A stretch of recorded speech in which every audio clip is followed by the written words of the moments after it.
Welcome all to our February 18th, 2025 MCS Regular Board of Directors meeting. It's 5 p.m. Zoom meeting. I have a few updates to the agenda for tonight, and I'll go ahead and stop sharing my screen. And I'll share this MCS event calendar towards the end as well.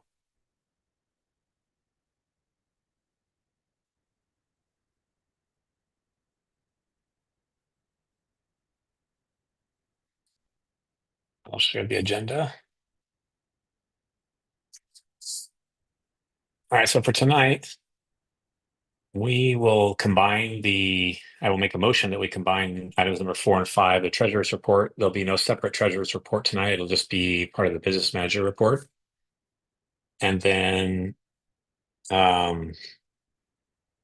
number 9, which is our DOE grant update section here, we'll roll that when Brent arrives. So it'll be kind of a moving target. The goal would be for us to maybe get through the MTA report here, somewhere in this direction. And then when he arrives, just for his time, his family's in town. So just for the use of this time, go over that because that could be a longer discussion. And then that way we can get that out of control, out of the way. So two changes there, the combining of 4 and 5 and the kind of floating move there for number 9. Can I get a second on that?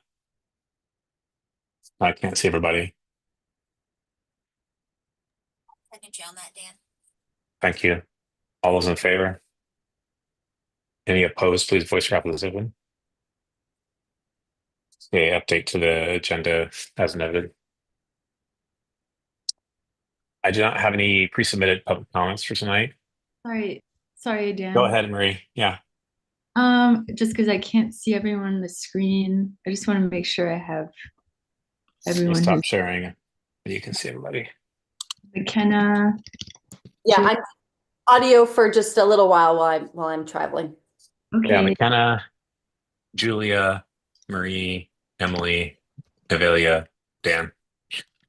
Thank you.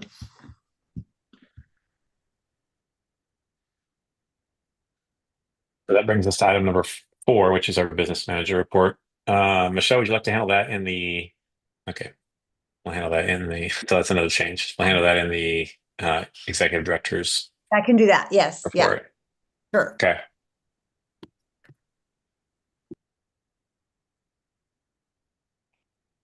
Hey, Dan. Yeah, go ahead. Sorry, I just saw your text. Okay. Yeah, I was just wondering if I'm Andrew not sure. Kissman's comment is public comment. I don't think so. I don't think it was asked to be a public comment. I think it was just a concern about, and that actually did not make it into our agenda tonight, but Michelle can maybe speak to it in her ED report. Okay.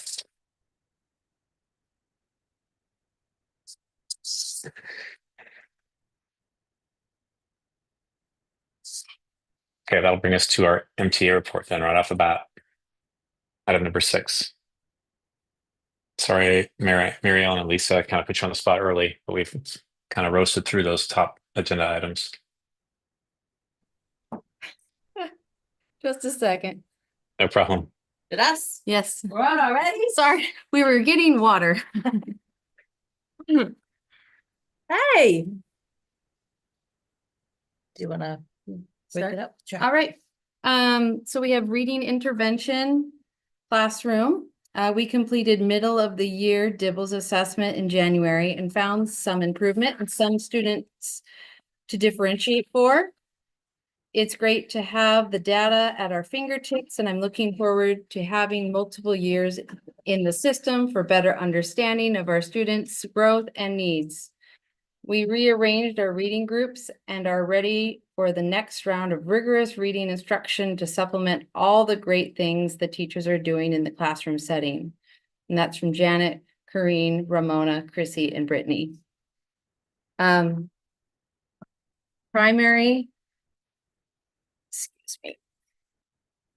Primary classes are starting their new unit on rivers. So play centers changed to match the new unit, and the students are enjoying hopping across the Fabric River on stepping stones, as well as various river animal water play and Play-Doh choices. In writing, they are working on personal narratives about a time when they were at a river.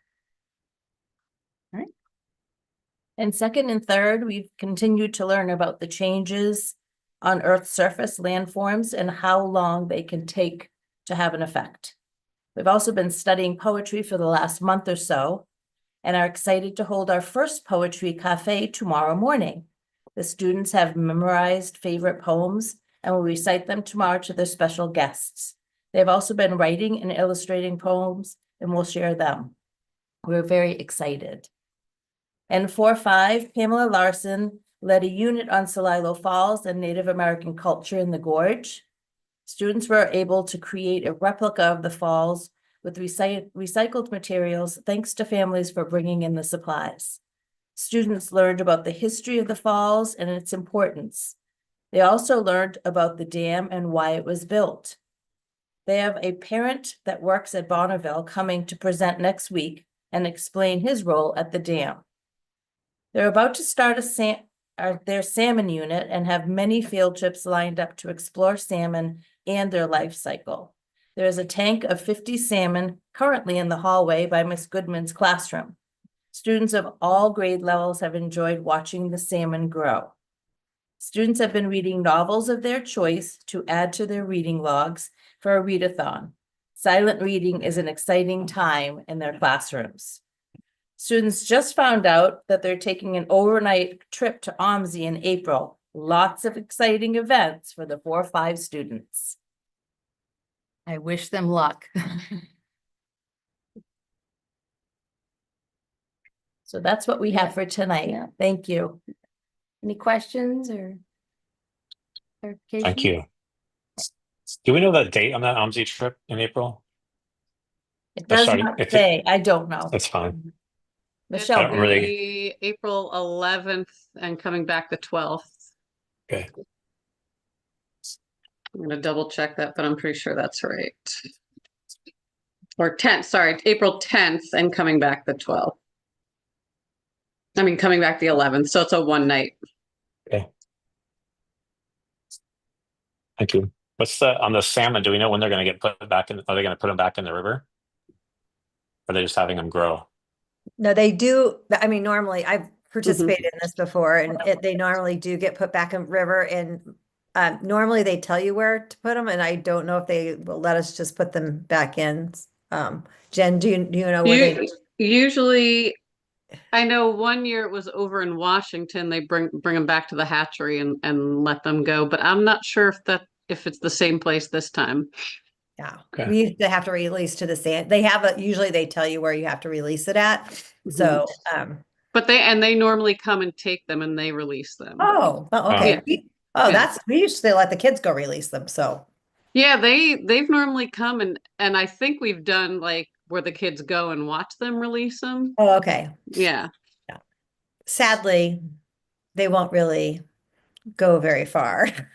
My Yeah. brother-in-law was retired from there, and they become food really quickly. So because they, Mhm.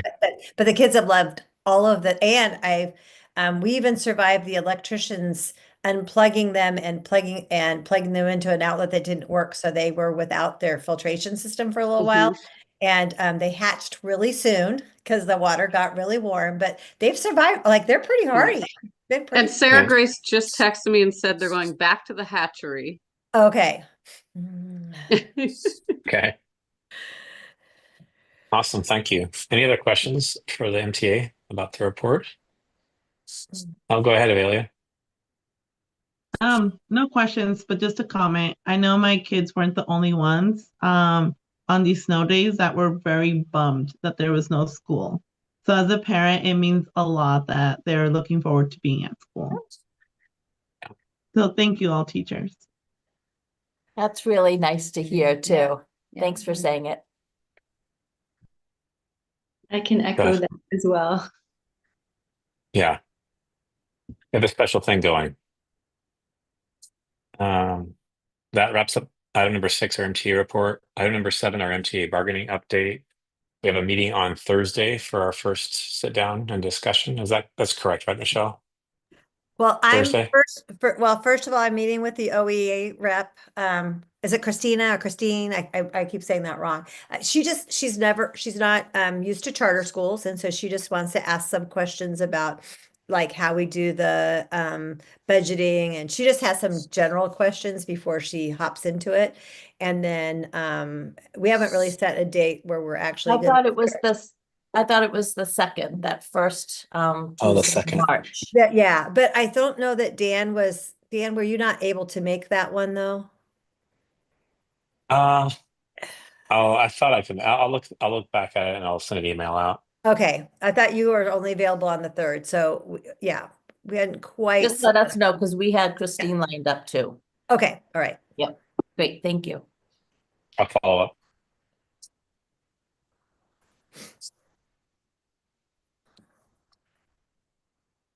Okay, that brings us to item number 8, our executive director report. Michelle.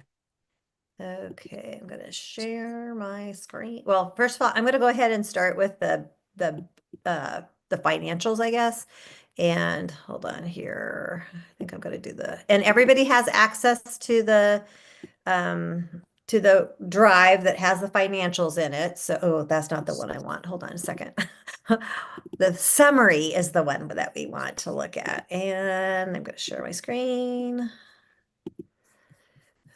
Hopefully I have the right one up there. Okay.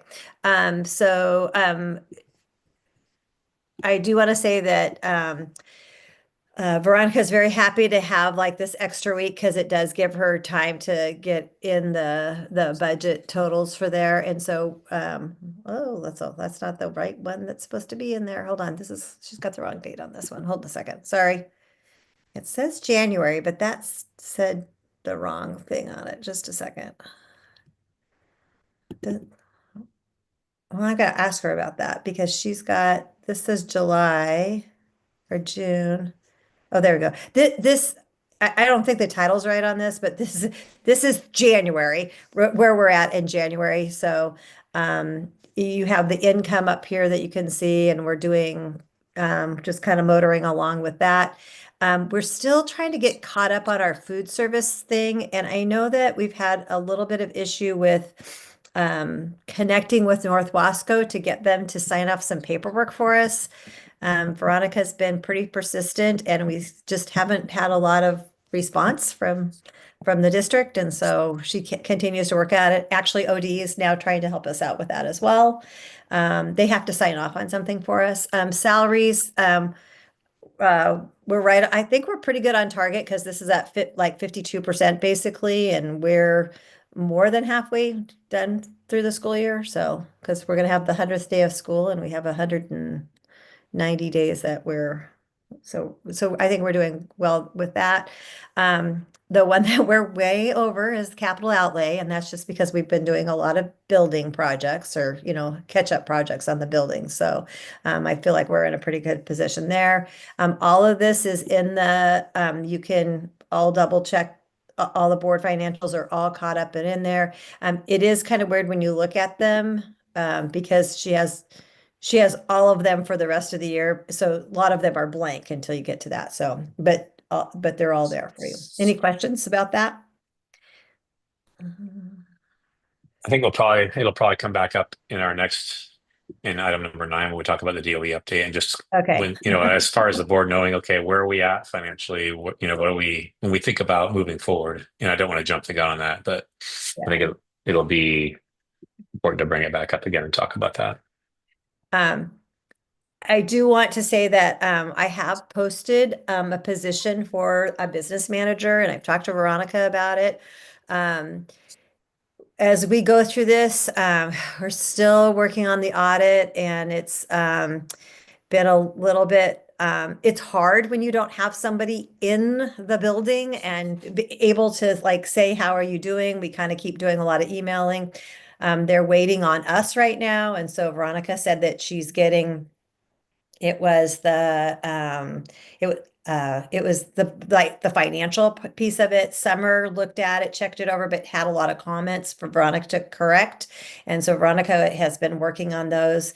And I was promised that they would be done today, but I haven't seen anything yet. So I'm still waiting for that. I think that what I told Veronica and I talked about advertising for the business manager position is that right now is a good time, because people are kind of deciding where they're going to be for the next year.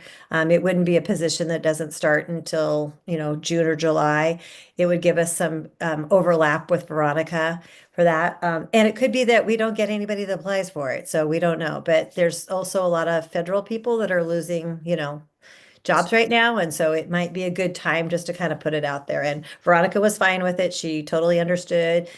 If we don't get any great candidates for it, we're just going to stick with Veronica and we'll try it again next year. So, and she was fine with that. So, any questions about that? I posted it for a 20 to 30 hour a week position, because that's kind of currently what we need with that. Okay. The next thing is I'm trying to find mine so I can share my screen again. It's hard to tell what is that my ED report? I can't really see it, so. Yes. Okay, thank you. All right, so currently, the current enrollment is actually 167. I just looked at that again. It's fluctuating because we have a lot of families that are, going. We had a couple of families, or a family that went to Florida for a few weeks, and we had a family, a couple of families that went to Mexico. Anytime they're out of the school for over 10 days, we have to disenroll them or unenroll them, and then when they come back, we put them back into the system. So, our updating also our pre-K students, we're actually at 11 now, not 9. That's super happy news for us. It's full.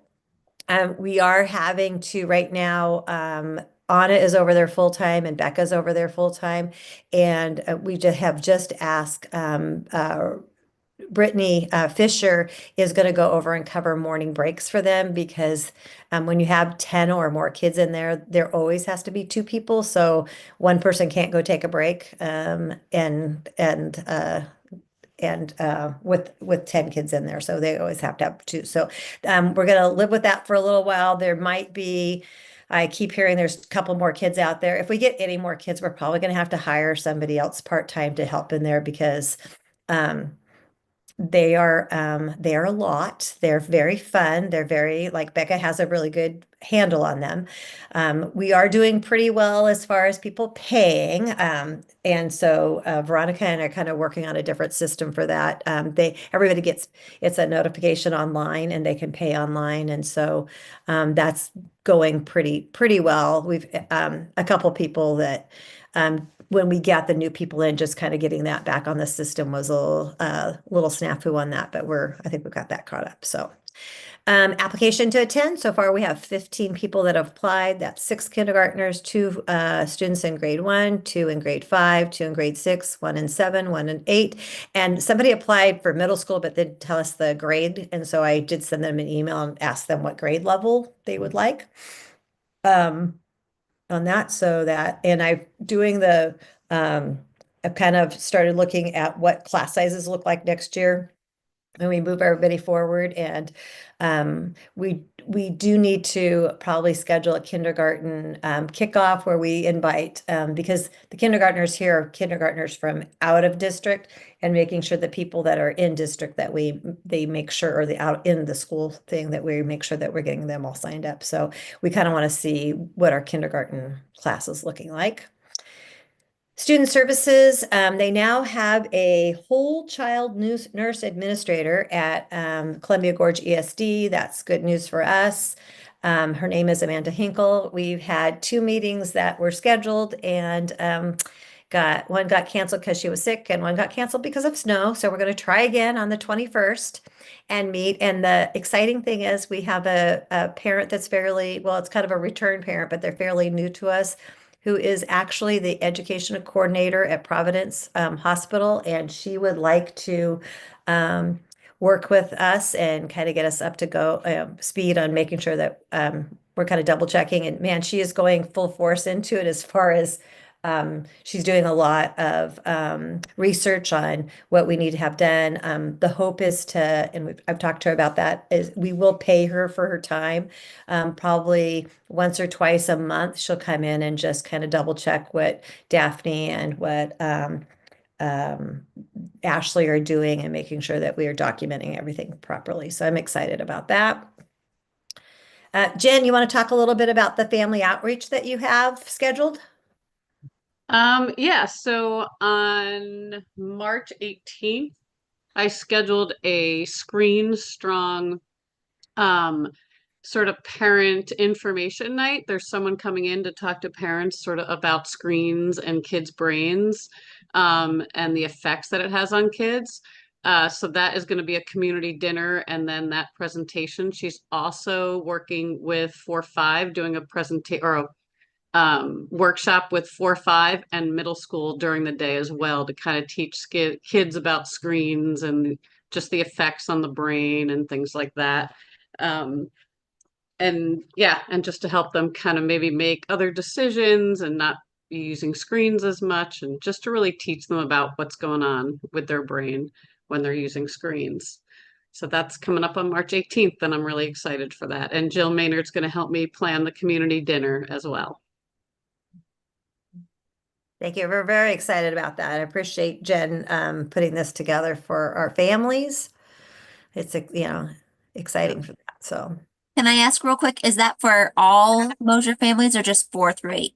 It's for all Mosier families. The only thing is for that presentation, it's 18 and older. So we'll have childcare for parents so that they can go to the presentation. Dinner is going to be kind of early. It'll be around 5 because the presentation will be from 6 to 7:30. She calls it a workshop. So yes, all families will be invited to that, but we're going to work on childcare. And we did learn from the last time that we did a family one that we need to have at least 2 or 3 people helping with childcare. So Yes, there was a lot and of we that. will need a translator too. Perfect. Thank you so much, Jen. You're welcome. Thank Our first letters curriculum stipend hopefully got sent out or is getting sent out. We're with Sarah Reeves, our payroll person, is handling that. I'm happy to say that pretty much I think everybody finished units 1 and 2. We've had 2 different meetings. This meeting had Summer Bell Watkins from Corbett came. She's a literary specialist to do the presentation. And we're working on units 3 and 4 to finish out the school year with this. It is a 2-year program for us. Today we had speech pathologist Laura Dunn from North Wasco. She met with our staff. I think I said on to kind of build understanding on strategies for working with students with needing extra emotional and social needs. I thought it was a presentation that was very timely for us, and I appreciated she had a presentation, and we're going to do a follow-up we've already scheduled with Abby Feltner, I think is her last name, and she is a OT, occupational therapist, and she's going to go in and kind of talk just about like sensory needs that a lot of kids have, and it just will kind of give our staff some more information on how to meet the needs of all of our kids. ECO, which is Ecologies in the Classrooms and Outdoor, sent us a proposal. I've been kind of asking for one. We finally got one. They're proposing to do 2 classes for each grade level. That would be the kinder all the way through 8th grade. One would be an outside lesson and one would be an inside lesson. They have a grant that will cover part of the cost for that. $800 of their proposal is for food or is for lodging. And so we're just, Jen and I was talking to Jen about maybe if we can find some lodging for them that would be in Mosier, that might help us out a little bit with the price of it. But just the work that we've been doing with our strategic planning committee, I believe that outdoor education seems to be a theme that we kind of continually come up against. I can think of no other group that I appreciate working with more than ECO, because they are very hands-on. They're very, they understand how to work with kids, all different levels of kids. They will be somebody that if we choose to go forward with the outdoor classroom, that we'll definitely lean into and on for their expertise. One of the things that we're also looking at for the 25-26 school year is doing what's called NWEA, which is MAP testing. This is it's a progress monitoring of kids for their math and for their ELA, so their reading or also their language skills. It's given 3 different times during the year. For the first time, you give it in the fall, and then the winter and the spring, and we look at growth that students are doing. Currently, they're doing iReady. Is Sarah Grace on here? No? Okay. Sarah Grace was She's watching, but she has squirrely kids and was not able to okay. join live. I'll kind of speak for her a little bit. So Sarah Grace is looking at so currently I think we're using iReady, and Jen, you can step in here when I say something wrong or just step in. Currently we're using iReady. I think that every time I listen to like the results of iReady, I have teachers say, well, I don't know, like they don't seem to it's not really meeting the needs of what we need for the progress monitoring piece. And so this is a little bit more standards based. Many schools use it across the nation. It's actually, I think, modeled after the SATs, and so it has a lot of it can kind of tell you where kids are at and where they need to go. The math part of it, actually, once the kids have done the math part of it, you can integrate it with the Khan Academy, and it will tell you like, here, these kids are low in this area, and here's some lessons that you can do. So, which I also wanted to say when Janet Baker was talking about our Amplify and our being able to monitor kids' progress. We chose to use Amplify this year, which actually gives teachers like the next step. So when we know kids are making progress or where they're at, it kind of gives the teachers like this, here are some things you can do with the kids. We can actually also print out things for parents. Here are some things that you can do with your kids, where they're at. So I'm excited about that. The cost, I think Sarah Grace thinks that it might actually save us a little money to go to the map testing, but we'll see. So, Yeah. And Sarah Grace is on now okay, as she well. is. Why I'm on YouTube watching these and not on live. Yes, it should save us around $2,000 to $2,500. So, and it's a much friendlier test than iReady. It's much shorter. iReady is 60 to 90 minutes versus this one's a quick 20-minute snapshot. Yeah, I think it's more like 45 for each one. I know they say that, but it's what they call adaptive. So if kids are doing well, it gets harder. If kids are struggling a little bit, it goes down for them. It also will stop them if they're going too fast. It like will actually shut the test down and say, okay, go take a break. You're going too fast, which I think that was a common issue I heard with iReady is the kids were just zipping through it. So Yes, and iReady won't let you slow down. We will have to physically retest the kids if they rush through it, which is awful to do it Yeah. again. So yeah, MAP is definitely a better choice. Yeah, it's pretty well known nationally. I used it last year at Corbett, and we had a really hard rollout, and it was just because they were right in the middle of changing. MAP was the thing, NEA just bought it, and so they were moving people around, and so that was hard. But I actually know a couple of people that it's actually MAP was based out of Portland.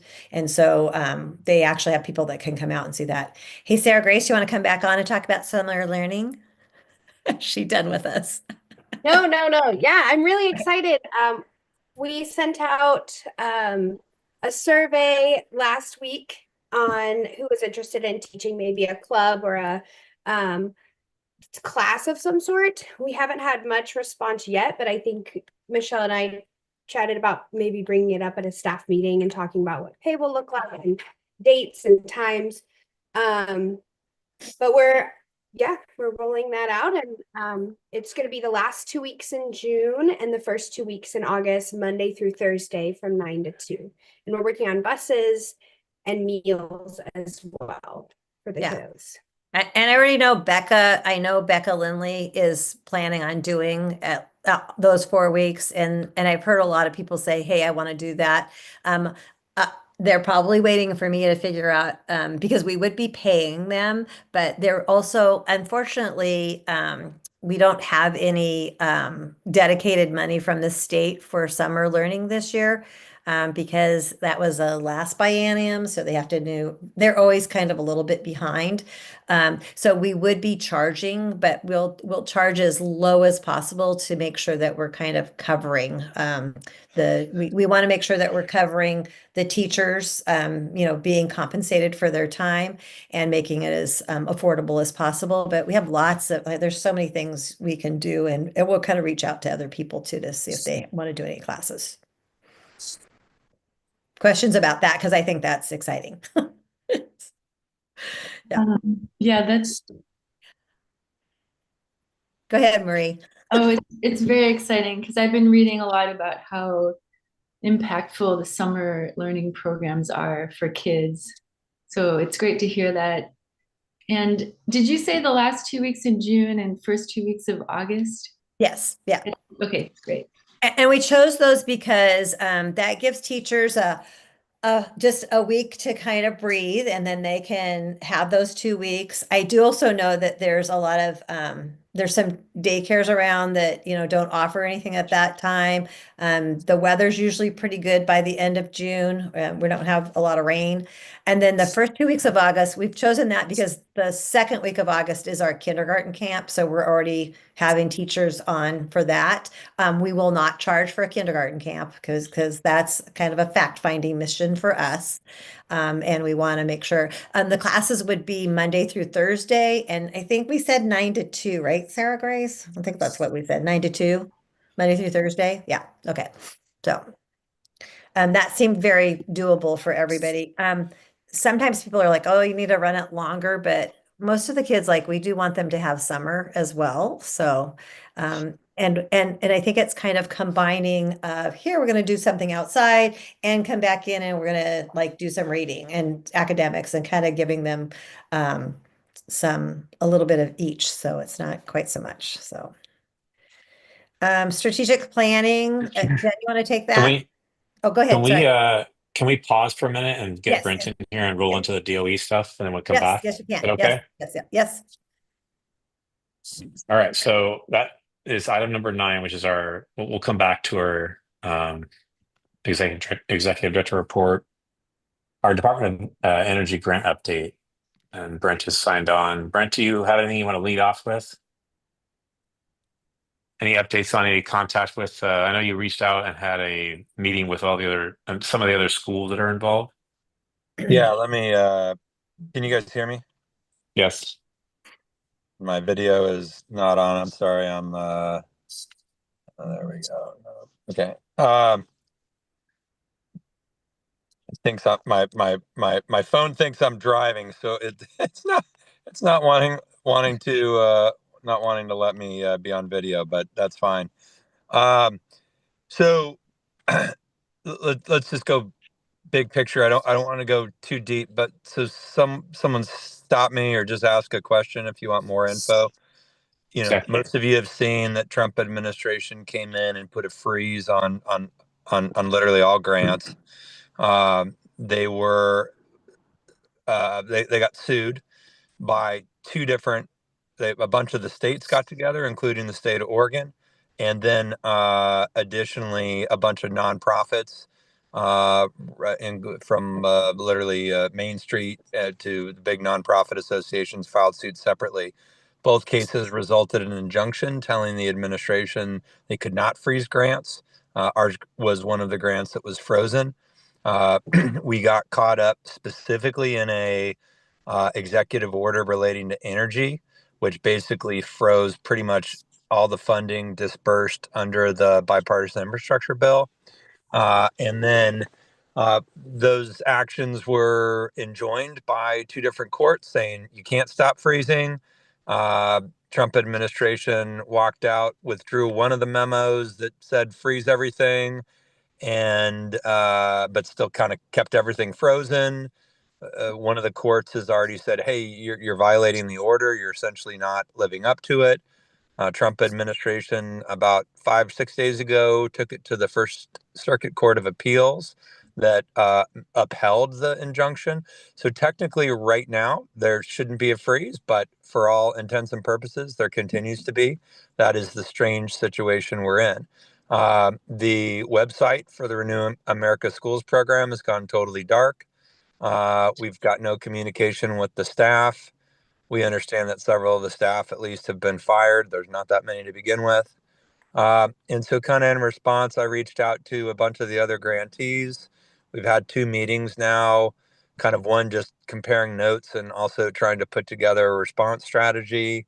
Uh, we're talking with schools from Kentucky and Virginia, et cetera, Boston, all over the place, and trying to coordinate both on outreach to legislators and then as well as last meeting we kind of focused primarily on kind of education and media related to this. So that's kind of the status on the political side. On the HVAC side, after talking with Dan, and obviously it's a decision for this board how to move forward. Piper Mechanical is ready to still get in there next month and do the HVAC work.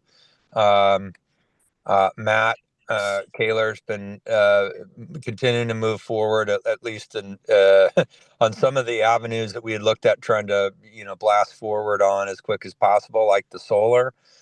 We got a solar design that looks like it will work with the school. We had some challenges with putting full-size solar panels on the roof, but there is going to be, looks like we are going to be able to make what's called like a thin film panel work, which essentially would get adhered to the roof.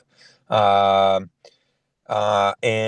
there's some, I think, some in light of all of this, if we were going to go forward with the HVAC, there's a couple places that I think it's right now it's just a big question mark, right? There's no guarantee that we're going to get paid back. We've got a contract. It's considered what they call an obligated grant. The only way, at least that I'm aware of, and I got a caveat, don't take this as legal advice, but I'm more regurgitating the legal thoughts of others. The only way that they could legally withdraw the grants would be to go through comply with an act called the Impoundments Act. And that basically requires going back through the House, back through the Senate, and undoing the funds that were appropriated through there.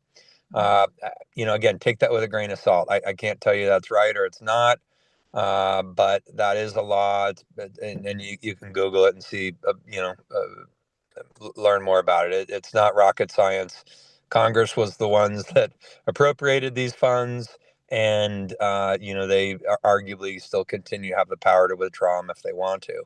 So that's kind of the piece that has made it important. We've reached out, and I know Michelle's reached out to our local representative, Cliff Bentz, about this. And I don't, Michelle, unless I'm mistaken, have you heard anything back from him? No. Okay. So, around the country, though, I mean, one of the other grantees is in pretty close contact with Senator Rand Paul's office. Uh, there's going to be a lot of local interest from other schools and their representatives in making sure that this money gets, pushed through you can talk in theory on the Senate floor all you want, but when your school's already spent, most of the schools are in I'd say a very similar position to where we are. Some of them are behind us. They've kind of they were behind on the planning stage, and so they have not even begun any construction. As most of we've at least completed the LED lighting upgrade with the Land Electric. We've not been paid back for that. I know that Veronica has submitted that to DOE and said, "Hey, is this okay?" And that was right before DOE went radio silence. So, where I think we are big picture with the HVAC project is we would need to act pretty quick if we still want to get them in to do it this spring. There are a few things we've identified around the edges that could be reduced to shrink the budget a little from Piper.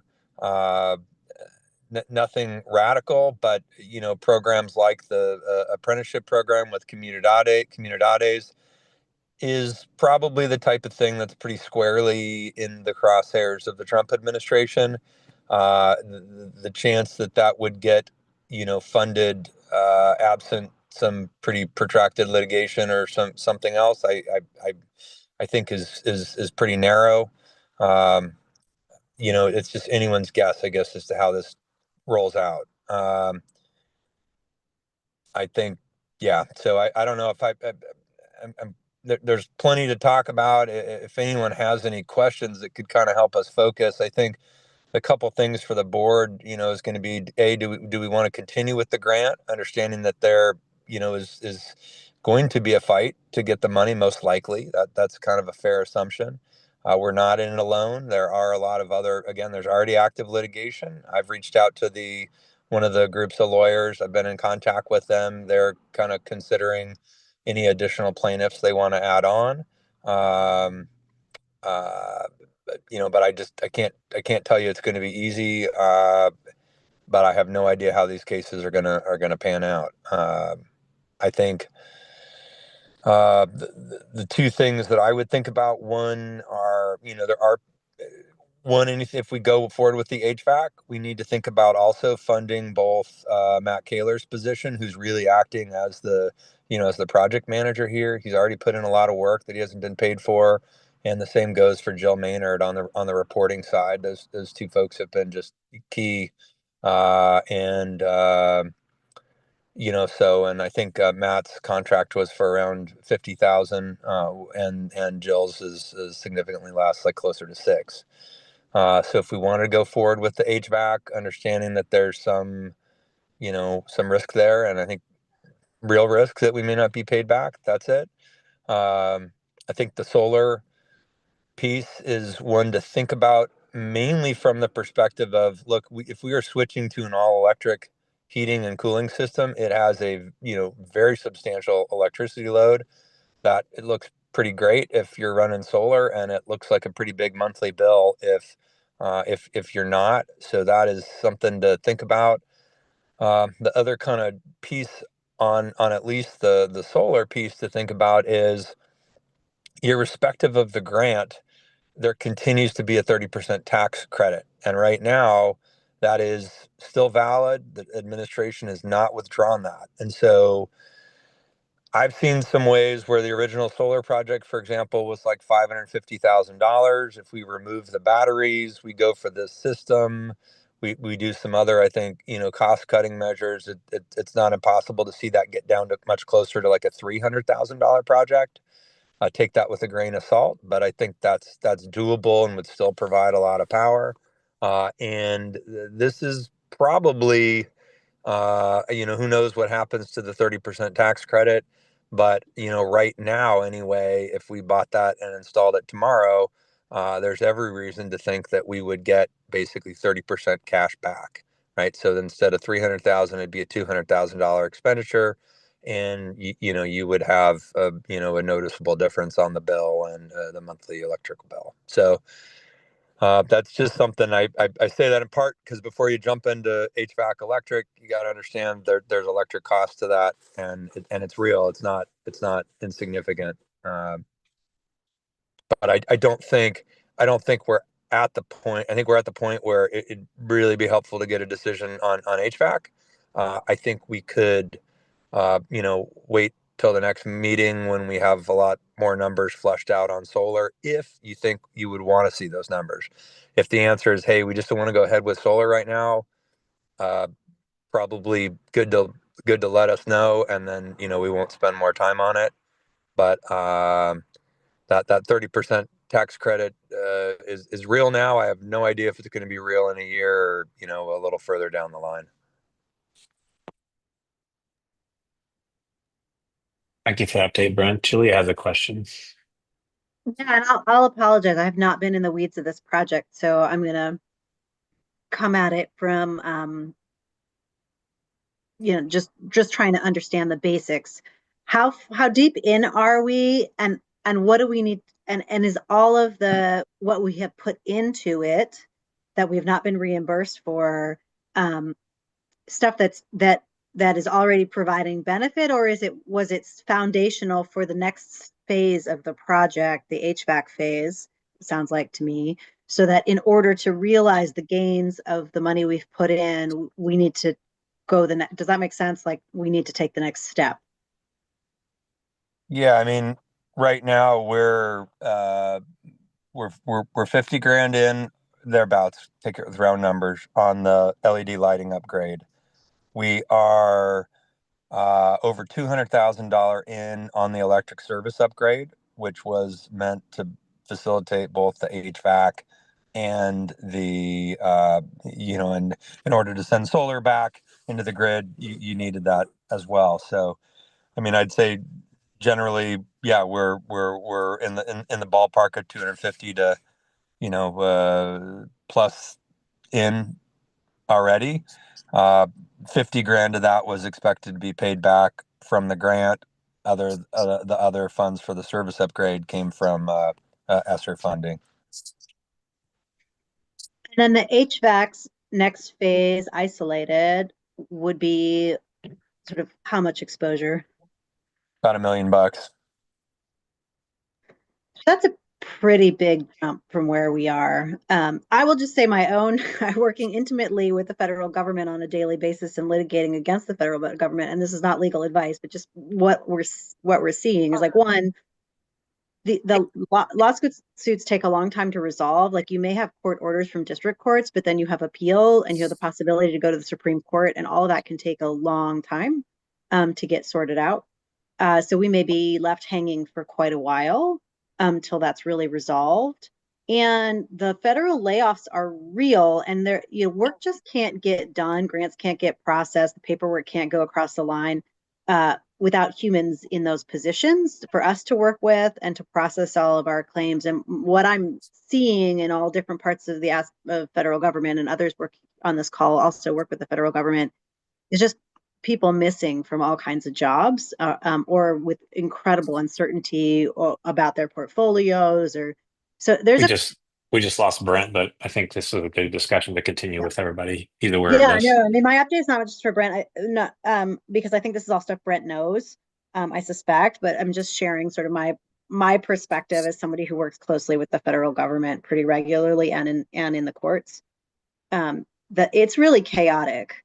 And my own preference, and I don't know the project at all intimately at all, is just that we really limit the school's exposure, and we take a very, speaking just for me, not for the board, obviously, but we take a really conservative approach here, because I remember just our last call saying like, I think this grant's pretty insulated. I think we're going to be fine. I think things are going to be worse than we think that they are. And so we should plan for that contingency. And what does that look like if we don't get any money back? And what can we afford? And how much exposure are we willing to put out there? And then also recognizing we have individuals in the community that are working for us potentially for free. And, what are we going to do about that?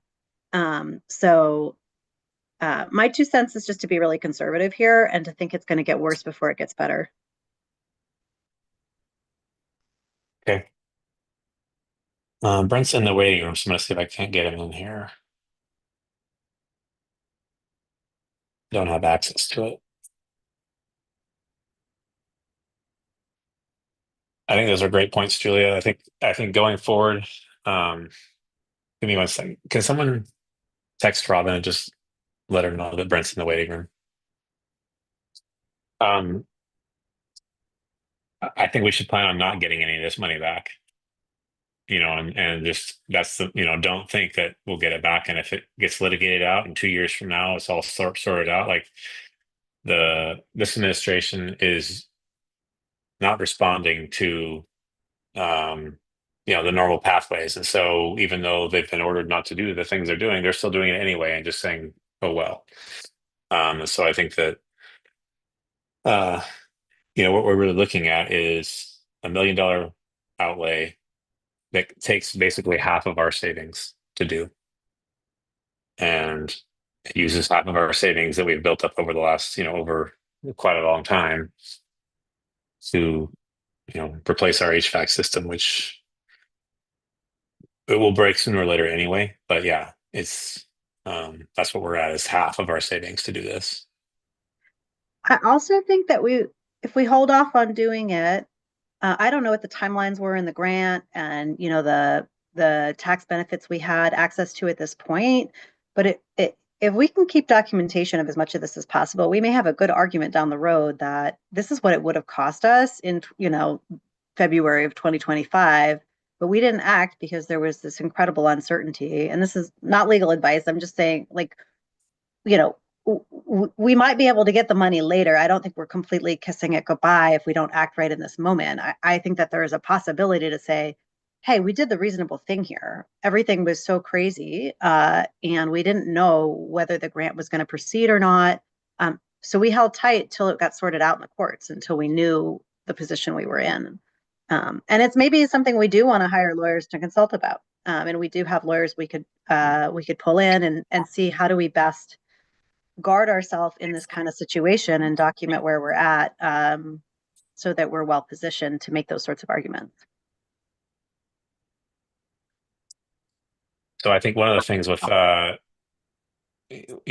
we have, if we went away and just say we're not going to do it right now, we're going to lose the contractor involved, and I don't know how it's taken a long time to get to where we are now. And so my concern is, do we lose them forever because they've been burned on this project, or and then what are those dollar costs with inflation? Inflation's only going to go up even more because of the actions that are being taken right now. So the tariffs, everything else, the things that we're trying to buy are all going to get way more expensive, and labor is going to be more expensive. We're going to see a major reduction in the labor force, as far as skilled labor goes, based on immigration policy. And so I'm very concerned about not doing the project. I'm concerned about both sides. I'm concerned about doing the project and using a lot of our savings, or not doing the project and then saying, okay, 6 months from now, our HVAC system that's very, very old breaks, and we were into it a couple $100,000 anyway, to put the same kind of system in, or a system that will work with the infrastructure that we already have. Like our radiant pipes that we have throughout the building are failing. They're rusting out, they're leaking. I worry what the ramifications are of just not doing it. And I But would just on that let you know that literally every single tradesperson that we've had in there is fairly amazed that the system is working and that like it's not kind of a nightmare thing. So I agree. I agree with Julia that I wouldn't say go forward with HVAC expecting that you're going to get a quick payout. I think you're right. I think it's going to be a slog. I also think that half of what's happened at the administration, it's just showmanship right now. It's not like there's some in-depth legal thought that went into this. It's shooting from the hip and see what gets blasted down. So I do have, some degree of hope that, especially for expenses that get made before there's some congressional action. I think if there was congressional action that pulled this money back, that's another story. That power is there, and they can do it. I haven't seen kind of any argument that the administration has some legal rationale for pulling it back without that. That is without the Impoundment Act. But so I agree. It's a big bite. Uh, but I also think of all the things that are out there, the HVAC is like, just how can I don't know, literally the kids are sitting on literally a pressurized steam boiler. that is a risky situation. It is not a happy thing, not to mention the diesel fumes and all the other stuff. So I wearing a parent hat, and obviously I've been had my finger in this for a long time. Boy, it's hard to, if this is the rainy day fund, it's hard to think of having no ventilation system, no AC, and a heating system that's almost 100 years old, as not being kind of like a reasonable place to dig in on it. Emily, you've got your hand up. Yeah. Hey, Brent, I was wondering, you said it's around 1 million, we'd be out around 1 million. That's for everything, not just the HVAC, right? No. Okay, That's so that doesn't include the solar. Yeah, that includes, and I'm sorry, I had the numbers at last board meeting. I ran out of a doctor's appointment and jumped on the call. I can get you those numbers exactly in a minute, but it was about, I can share it to my screen. yeah, with about, it was about 150,000 for the electrical part of it, and then in the 800 and change part of it for the HVAC. That's right. Okay. Can you see it? Everyone see that? So a big portion of this, like what you talked about earlier, this solar and battery backup was the battery side. The solar was 300 with $100, or sorry, $100,000 rebate.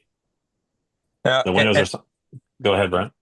yeah, and I think one thing just to keep in mind all this a little bit in terms of how we got here, just as a reminder, remember that we had about, I believe it was about 360,000 funds, 360 or so $1,000 that was actually allocated under ESSER for the HVAC, and that we reallocated because DOE did not want us to commingle those funds. We reallocated to other out-of-pocket expenses. So, of that, let's say, $1 million and change, there's certainly a big part, but it's again, this was it was a good chunk of that anyway. A reasonable chunk of it was coming from funds that were state funds allocated, and we shuffled things around in order to make the numbers work. Mhm.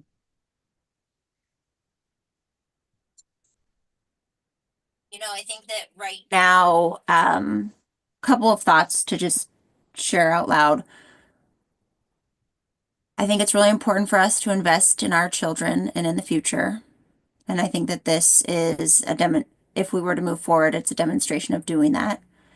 I also think that there might be opportunities here for us to think creatively about how to find some funds, either through other grants or, maybe even talking with the city and the folks who've been working so hard on the JUF, see if there's some opportunity there to combine efforts. I have no idea. That's just a complete brainstorm, but I just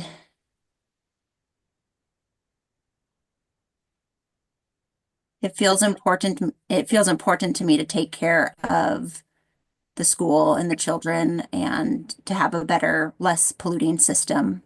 And I recognize that it's a really big investment and it's risky. If we are going to move forward, we need to move forward with the assumption that we won't get paid back from the federal government anytime soon.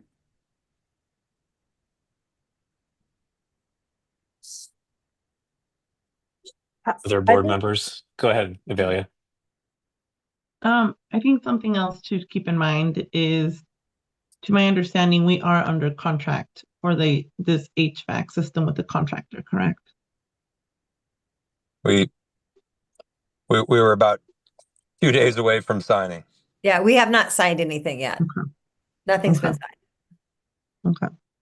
Well, then I will echo Emily on what she said. And even though school is, and just going back to financials, it is about, correct me if I'm wrong, Michelle, but about 2.8 to run a school. And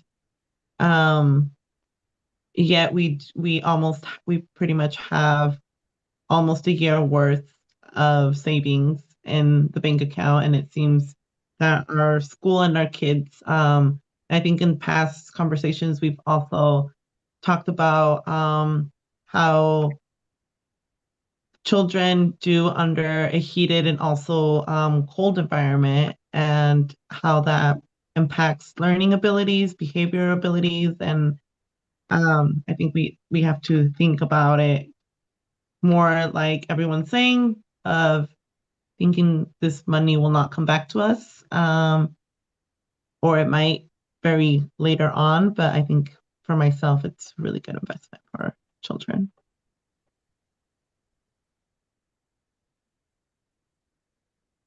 I not would many be, schools. yeah. Go ahead. Go ahead. I'd be interested in talking to Veronica and looking at these figures in the context of our budget and how we're doing. I mean, I know we just got an update from Michelle on the budget for this year, but thinking about next year and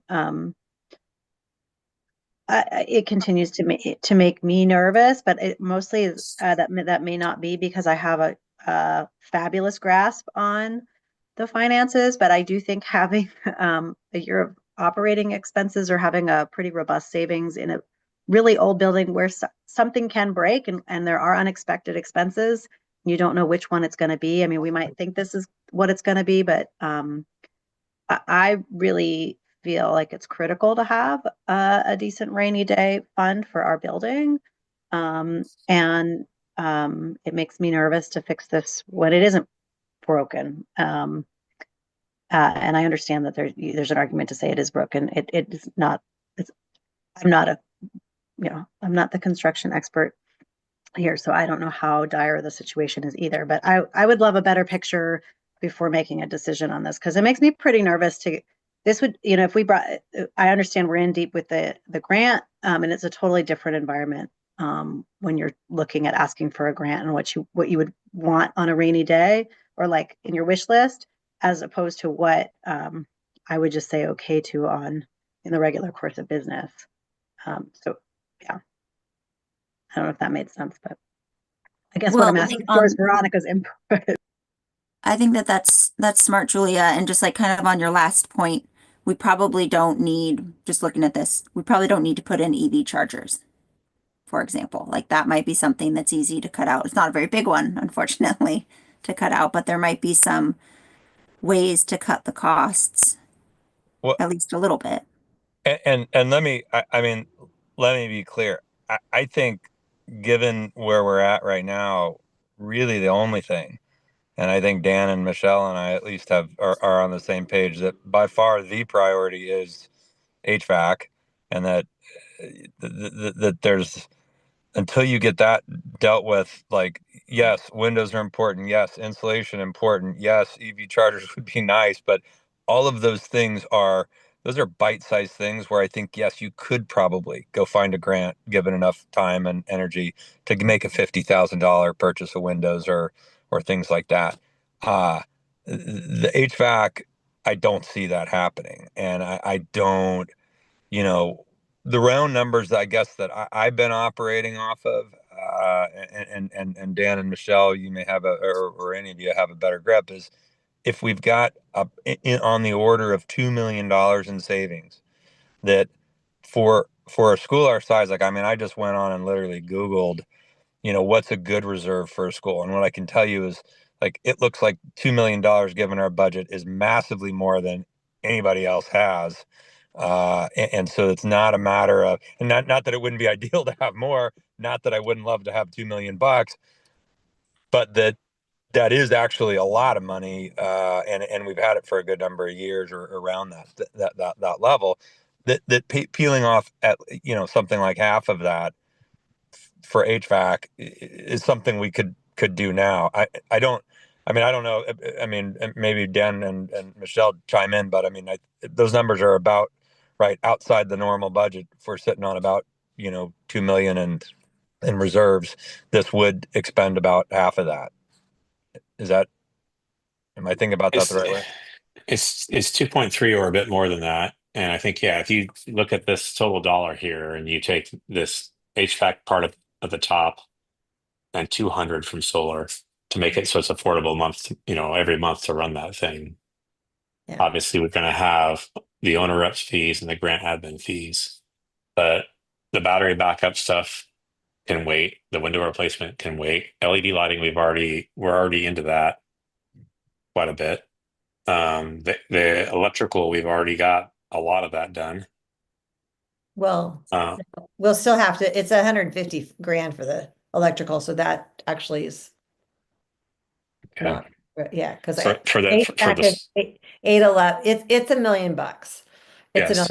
And we currently, if you look in the financial, we have a statement of financial, and currently, in our the LGIP account is 2.314,741. So basically 2.3. And then there is a little bit of money for in the building fund, which is about 250. Mhm. So it's, it's basically 2.3 million. So On So the two, funds that we have coming into the school, like on an annual basis, do we have other federal funding? Is there more exposure to like if there's further shenanigans like our school food fund or is what are we getting money from the federal government for the school? So Title I funds that actually goes to North Wasco and they pay for a person to come and help with our Title I is basically reading. And that is it funds an EA position. And then the other big one is the IDEA, which is special education. That is also from the federal government, but that also goes to North Wasco, and they also fund that. So the only thing that, is would be the school lunch program. And now that we are getting those funds directly, but I, I feel fairly confident about those because I think the state of Oregon would step in if that wasn't because they've been very like make sure you're submitting step like they're checking on that all the time. So my guess is they would get a lot of pushback if they did anything with the school lunch fund because most of the states that actually voted in the new administration probably use that more than the rest of us. So, I mean, I think pretty much everybody in the nation kind of relies on that money. My guess is with the IDEA funds, the special education funds, they're going to get pushback if they do anything with those funds because those are that group of parents, special education parents, are pretty. They know about litigation, and so they would. I mean, and that is definitely law that they would be messing with. So. Um, that would also kind of now Title I funds, our migrant funds. I think those are all in huge jeopardy. The thing for us is those are not like the Title I fund is about 40,000. The migrant education fund is probably I don't actually see that because that comes from the ESD, so probably about 20 or 30,000. So those are not huge. So and I just did a back of napkin. If we've got 2.3 in reserve and another 250,000 in the facilities fund, it puts us at about 2.55. If we did a million for the HVAC, and again, I'm not telling you solar is going to be 200 now, but I think that's not impossible if we count about the after rebate number. Then you're at 47, about 47% of reserve. That's without the uh, I forgot to add in the owner's rep and the grant person, but so in that, still under 50% of the what's on hand.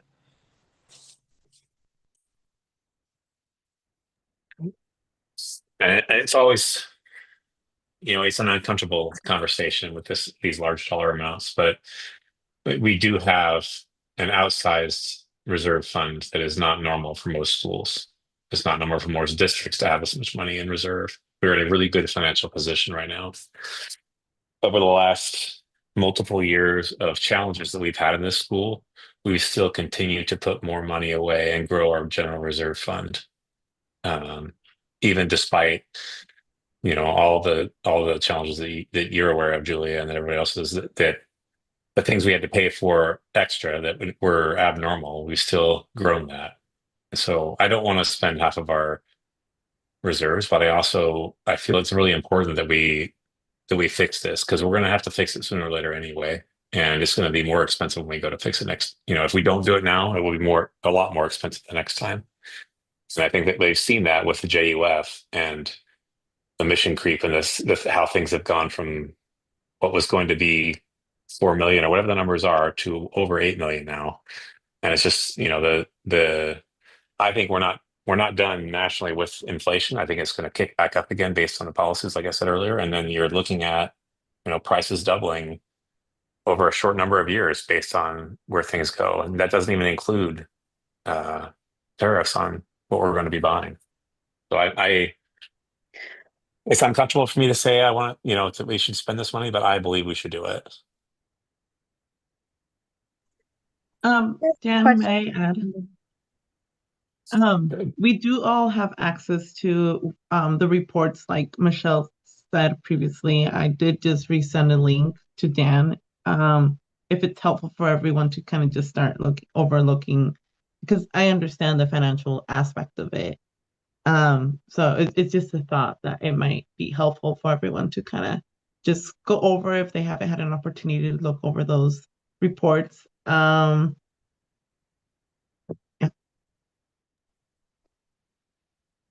Amelia, do you want to weigh in on the financial side of things from what you see? Uh, what are your thoughts on this whole thing? I'd like to get everyone's opinion. I mean, on the financial side, I think once the audit's done, we will have absolute numbers, but we are in a very rare and great position within what other schools usually are. In financial world, for myself, we are incredibly well. Usually you want to have about 30 to 40% of just your general budget for a year, and that's still considered very um very healthy financially. We are we are we are pretty well off right now as a school, and just my personal belief is it's been amazing that we have this money, but it also feels that it might be a disservice if we continue to hold money that is intended to be served for the kids and for the staff, for everyone in that school community. That's just my personal belief. But financially, we are even with getting 1.2 million out of our savings, we are still considered into a very healthy financial position. I have a question about, the enrollment. We've been under enrollment for our budget. And there's my recollection is that it was quite complicated where they actually come and collect and like check back. There's like a retroactive checking of whether or not you've had the enrollment you said you had, and then you've got to pay.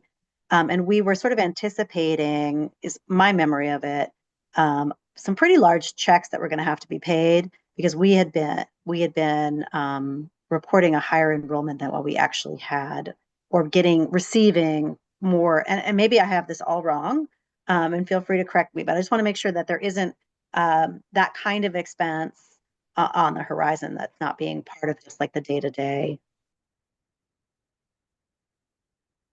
So I can talk a little bit to that. So at the end of June, I think it was. So we got, before we get ready for the next one, Randy Anderson, actually, we did get a deduction. It was like 20 or $30,000. It wasn't huge. And we did adjust this year's to be at 170. And so I feel like we won't see, I don't think it will be a huge amount that will have to go back to that. So you have that document, because I have a document from him, but I can't find it right now. Is So that done Maybe- annually, just for Avelia and you?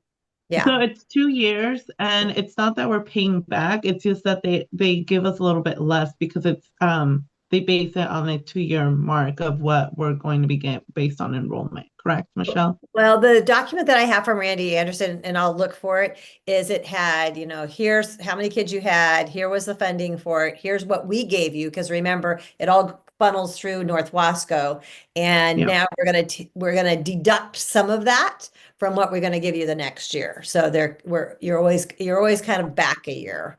So the other thing, like the other issue that we have right now is we don't know what the funding from the state of Oregon is going to be for next year. I've heard it's going to be okay, but like I just don't know funding for next year, because we don't know that right now, because that's what they're all meeting to discuss. So My understanding, Julia, is that it's a 2-year look back and they adjust So we're, 2 years ago, we had we were getting numbers based on 180 students, and we only had 155 or 160 students or whatever the number may be. That's adjusted over time. And so it does come into play when we get those numbers. I think it's in April, or I'm not sure when we get those numbers out, but then when we get our new sheet, it says there's an adjustment on our new sheet about how much we're getting per student from the district. So I think last year we got $90,000 more. Go ahead, Emily. Yeah, kind of shifting gears back a little bit. So with if we were to move forward and pay for HVAC and solar out of pocket, and maybe it takes years for the legal stuff to get figured out, but my question is around timing for the grant. We're not giving up on the grant necessarily by moving forward right now.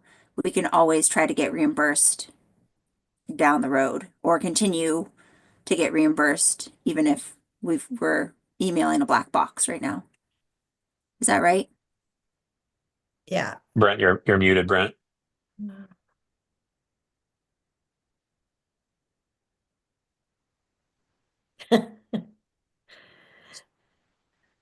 I mean, my question, oh, go ahead.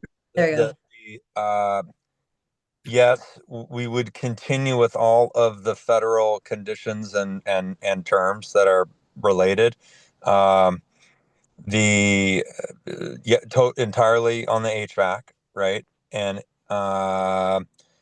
so if we didn't do it now, then and we missed grant deadlines, then that would be a pretty easy way to knock us out, right? So we that and that's so that's, I think, trying to still comply with them means we're still in the game. uh, I think the one thing on the solar, just to flag, I feel really good about getting the 30% back. um, we should be able to get a waiver because there's no way to put full weight solar panels on the building. I believe that the only panels we've been able to find that are the thin film are non-U.S. made. They wouldn't meet the BABA requirements of the federal grant, so that could be an issue. We can apply for a waiver. We would go ahead and apply for a waiver before we, before we bought them, et cetera. I just can't say what's going to happen with that. But yeah, other than that, as long as we go forward, I think, and that's generally just from talking to the other groups, and the advice they got is continue to submit your receipts, continue to act like we have a valid grant because we've got contracts, meet the terms of the contracts. Don't give them a reason to terminate you for violating the contract. I I think would that's just say awesome. that starts to wade in, and this is just speaking as an attorney, into legal advice as far as the best way to maintain the contract. We also have been kind of put on notice that there's an issue here by the Trump administration. And so then, whether there may be an argument on the other side that, we were then acting at our own risk because we were fully aware that these grants had been put on hold by the administration. They're unwilling to pay. So any expenditure, once we'd had that kind of notice. And I'm not saying what's the better legal argument. I'm just saying this might be the type of thing we want to consult our lawyers on and have some thinking about how to best protect ourselves, given this very complicated context.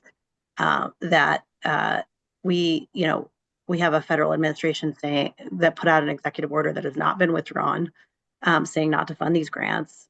If we move ahead, we're doing so with notice that's out there. I think there's totally the argument that Brent's making too, that we should just act like we have a valid contract and proceed and not mess up on the contract. I think there is I think both of those arguments exist, and I'm not going to weigh in on which one's the better one. I just want to flag for everyone. You could make arguments on both sides here about whether to keep going ahead or whether we should be on notice at this point and we're taking the risk if we proceed. Yeah, I mean, I totally, there's no doubt that there's risk, and I think that's why the question for you guys is not, do you want to do this and assume that you're going to get the money back? It's do you want to do this? Would you do it even if you don't get the money back? And that's, but I don't disagree with you. And I'm on that. I'm just repeating what is being said among the other schools. frankly, most of which are not in the position to be able to move ahead if they want to, and so. Go ahead, Marie. Hey, everybody. So I'm not going to speak on the DOE topic. However, because there has been discussion on the school's financial situation and the reserve funds, I thought I would ask the question of, because it is a school and because there are always going to be capital outlay projects, maybe there's a discussion to be had about how to fortify whatever investments have been made, or I don't know I know there's a LGIP account. I don't know much about it, but it seemed that there was some investments made wisely in the past that have served the school well. So I don't know. I thought I'd just chime in on that financial note, maybe to give us some hope about how to, continue on these the path that the folks in the past made to get the school in such a good financially sound position, and how do we keep being good stewards moving forward so that all investments in the children can be made, because there will be other needs. I mean, the kitchen, bath. I mean, it's endless. So anyhow, thanks to everybody. I wish I could participate, but.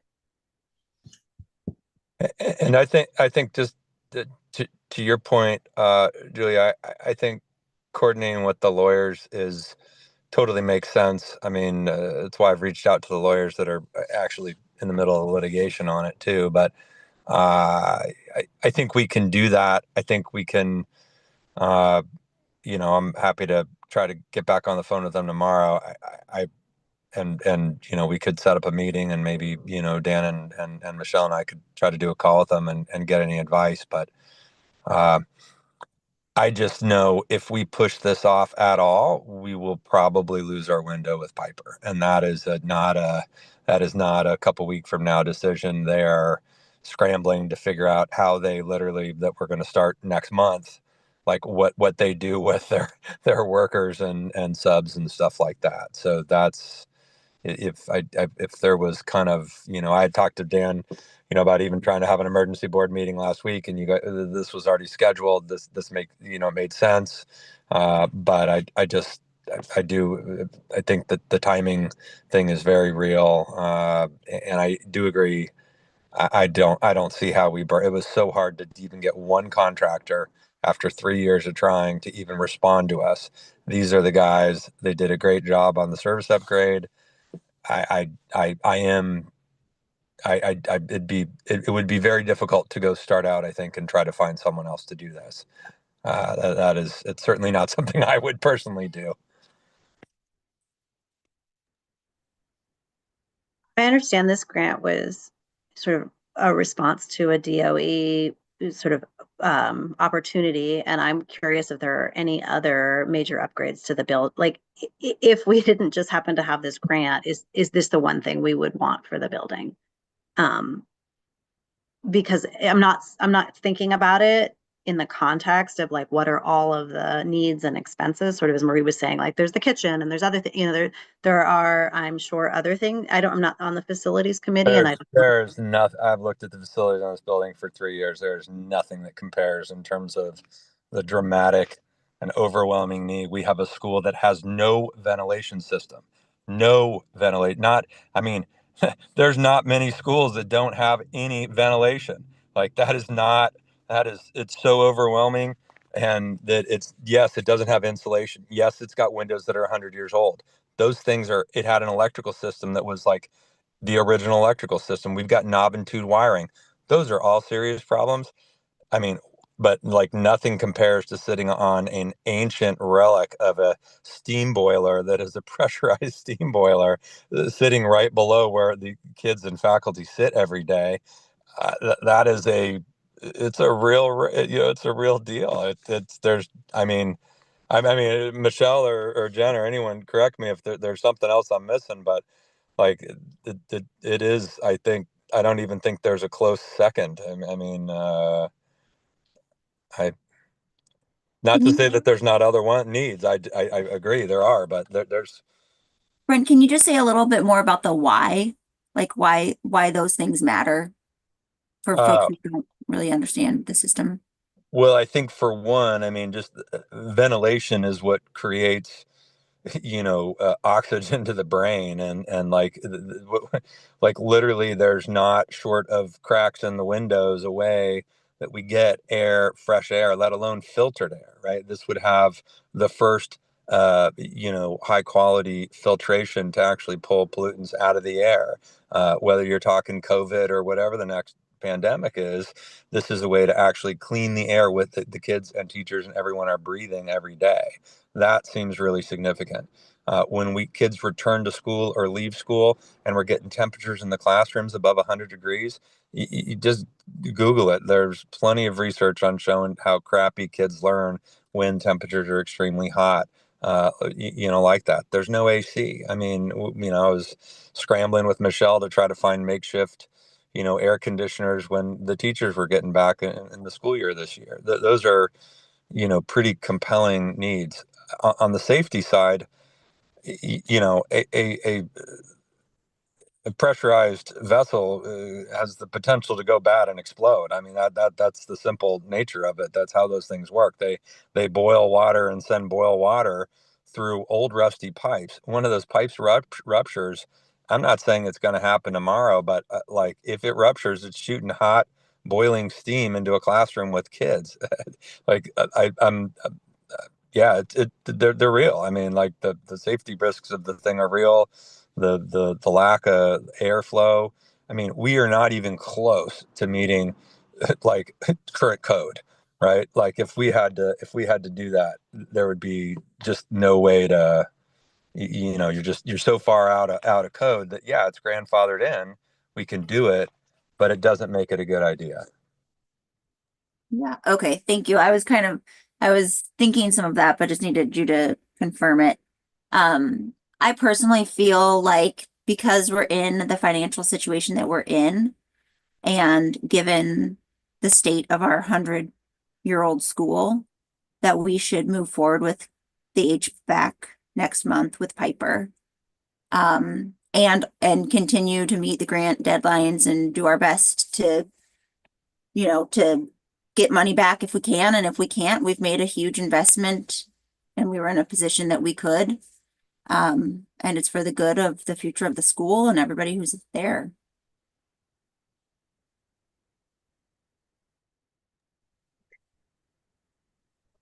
Can I ask about the budget? Is it currently as bare bones as it gets, as it can be? And also, is there a way, um, my experience is that construction project with the school can and often do end up costing more than anticipated. And once you're in, you're in. So how, what do we have as far as safeguards in the contract that they won't go above the price, and how do we navigate doing some of this but not all of it? Like, the figures have been kind of flopping around on the solar, how much we would put in or wouldn't put in. Can we get a budget that has a definite limit to it? Yeah, that's the budget you have. Was it's about $1 million, right at $1 million, and it's the 850 plus 150, for the HVAC. So I think I went back to Piper. Is there anything we can cut? They back with, I think they had about $15,000 from the Comunidades program that they could cut. That's already not on the table for fun. We had 40,000 allocated towards that, unless I think that's probably the least likely to get paid back. It pains me greatly to think about not doing it, but that is the least likely to probably get paid back. So there may be some very minimal savings there, but this was bare bones to begin with. This is an upgrade that nobody can, at least all the feedback we've been getting, they can't believe we're going to get done for $1 million. Dufer did something at least remotely similar, and apparently they paid, significantly more. This is lean, mean. I wish there was more fat to cut. There's really not. They said they could come and do the schoolwork during the day instead of trying to schedule more to avoid disturbances at night, and that might save. Again, it was like I forget what it was. It was $15,000 or something. It was very, very minimal that didn't seem worth it. But overall, you know, uh, it's just there's just not. I mean, it's the things of all the leaning has already been done because of just how the limited budget that we had to start with. I mean, I think the thing you can leave off now and save for future discussion is the solar. I think if you said, "Hey, let's go for the HVAC and dig in on the solar," I think that's certainly a way to reduce the thing. There's not the solar's been an evolving work in progress. We're way ahead of when we weren't planning on doing it till this summer, so we kind of jump started it. But I feel very confident we can do better than the 550,000 that was in the budget. But I think the thing that's ready to go, and that we risk losing the whole deal on is the HVAC part of it.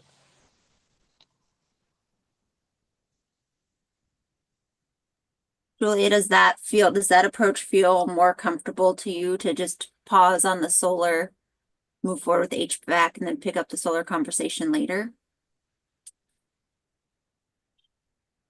Yeah, I think so. I mean, I'm open to arguments in favor. I mean, I hear the tax rebate, but I just have less confidence, I think, than others in kind of what the future holds. And I really want to steel our school for really uncertain future conditions. I think we are entering what to me seems like a pretty high risk period of time in the country. And, Dan has said something, there's just a lot of uncertainty. And in this kind of context of what inflation's going to do, what the government's going to do, what's going to happen with all of just sort of really government services in general. And I don't want to sound dramatic, but I want us to be really well positioned and to handle what feels like an upcoming period of high uncertainty. And so it feels like the wrong time to cut our reserves in half. If I didn't have to, I wouldn't. But what I'm also hearing is that I have to, or that we have to for the safety of our students. And that resonates with me. I'm not in favor of doing it if it's not of a highly urgent project. I do believe we would find another contractor one day. I wasn't the one making those calls and pounding the pavement. I do believe this could happen another time.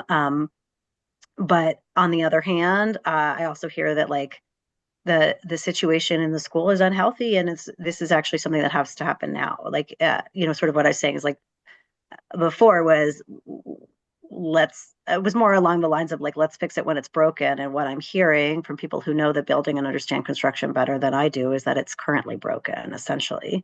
And I'm very empathetic to that. But I would be most comfortable with whatever we can do to keep the cost down for all those reasons that I'm signaling. And it's mostly just to protect the school. And I came onto the board, with Thad as chair, and then Thad and Dan as co-chairs. And I have always appreciated being in a better position than most schools. And if you look around, most schools go through periods of really high tumult for one reason or another.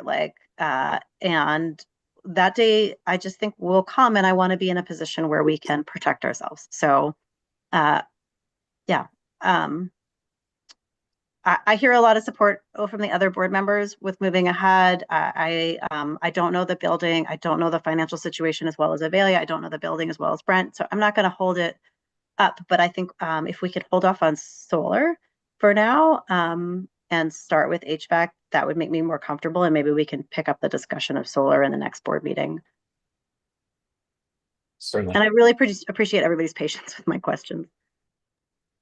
No, it's part of what makes this a good process because we need to have all the points of view out there so that we evaluate it from all sides. So I don't think anyone's comfortable spending this money, but I will say that at the end, when it's all done and we still have 1 million in reserves, if somehow 1 million can't keep our school afloat, 1 million in savings, then I don't know what would. And I agree with you. These are uncertain times. I think there will be more bumps in the road. I think the next 4 years are going to be very trying for the public sector, public education, and various other things. And so I think there will be other things that come our way that will be hard for us to deal with. I think still with $1 million left over after this is done, we'll still be in a place where we can deal with those problems when they come towards us. Um, any other discussion on this? Are we ready to try and make a motion? Okay. Here's the first stab at it. The motion to continue our HVAC project with Piper Mechanical and wait on solar for the next meeting to discuss it further. Is that clear enough? Or do we want to add some changes to it? Leah? I don't know if it's separate or combined, but I would be more comfortable if we also just consulted with our attorneys as we move forward. So we're making sure we're doing the best to, for example, notify DOE that we're moving ahead with the understanding that we will get reimbursed. And whatever they would suggest to best safeguard ourselves, or I don't know what the word is. I'm just adding some notes here so I can say it again.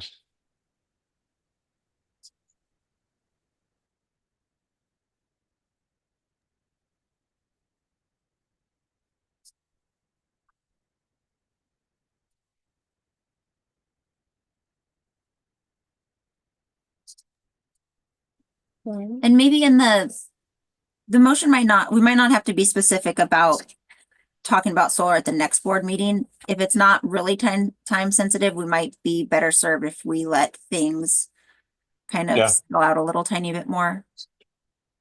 Yeah, it's a separate set of the project too. So I mean, we just something along the lines of proceed with our HVAC project with Piper Mechanical while also consulting our attorneys to move forward in the most cautious way possible.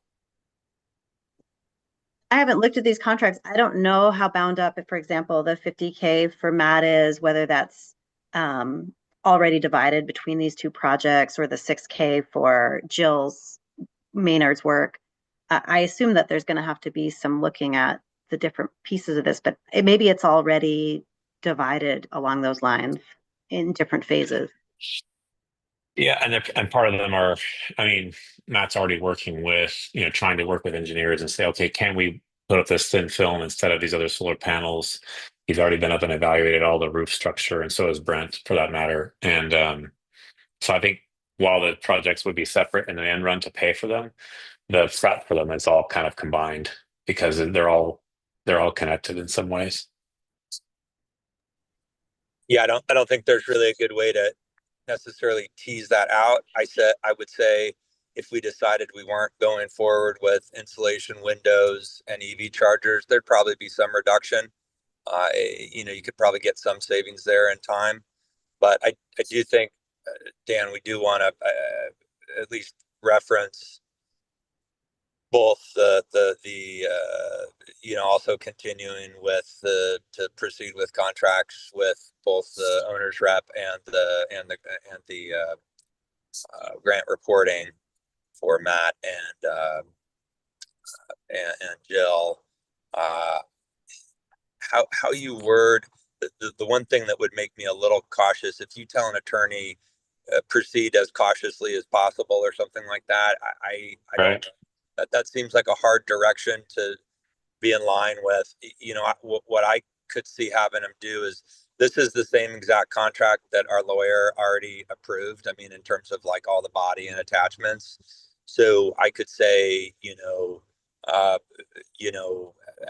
a conversation with the lawyer about any steps, we should take, confirm, final review of draft contract, something Okay, along so those lines. consult with attorneys about how to make steps moving forward and also ensure the contract aligns with what they want to see in lieu of change, in light of the changes that we've made, and then changes with the DOE contract or the DOE grant. I want to make sure we get it right so that covers all the things we're talking about here. So far, it's proceed with the HVAC project with Piper Mechanical, consult with the attorneys with Do more we, language added. Julia, were you saying that you just wanted to consult with the attorneys, or you want that as like a motion, part of the motion? We can also make a separate motion just to say Yeah, I consult mean, with the attorneys. yeah, we could have separate motions. I don't see a problem with that. I just think because we are picking and choosing from the contract of what to proceed with now and what to hold off on, and because the political context has changed dramatically, it would be wise to check in with our attorneys and just see if they have any advice for how, you know, how to best protect ourselves and how to best document things so that we can get reimbursed in the future or increase our likelihoods of getting reimbursed. Okay. Look, I think if you just say let's consult with attorney, I think we can, try to set a call for ASAP with Michelle and Dan and anyone else that wants to be on there. So I'm with you on that. I totally support that. All right, so we'll do 3 separate motions then. The first one will be the motion to proceed with our HVAC project with our contractor Piper Mechanical. That's number 1. Number 2, a motion to consult with our attorneys for advice moving forward. Number 3, proceed with our contracts with our owner's rep and grant reporter. Does that sound okay?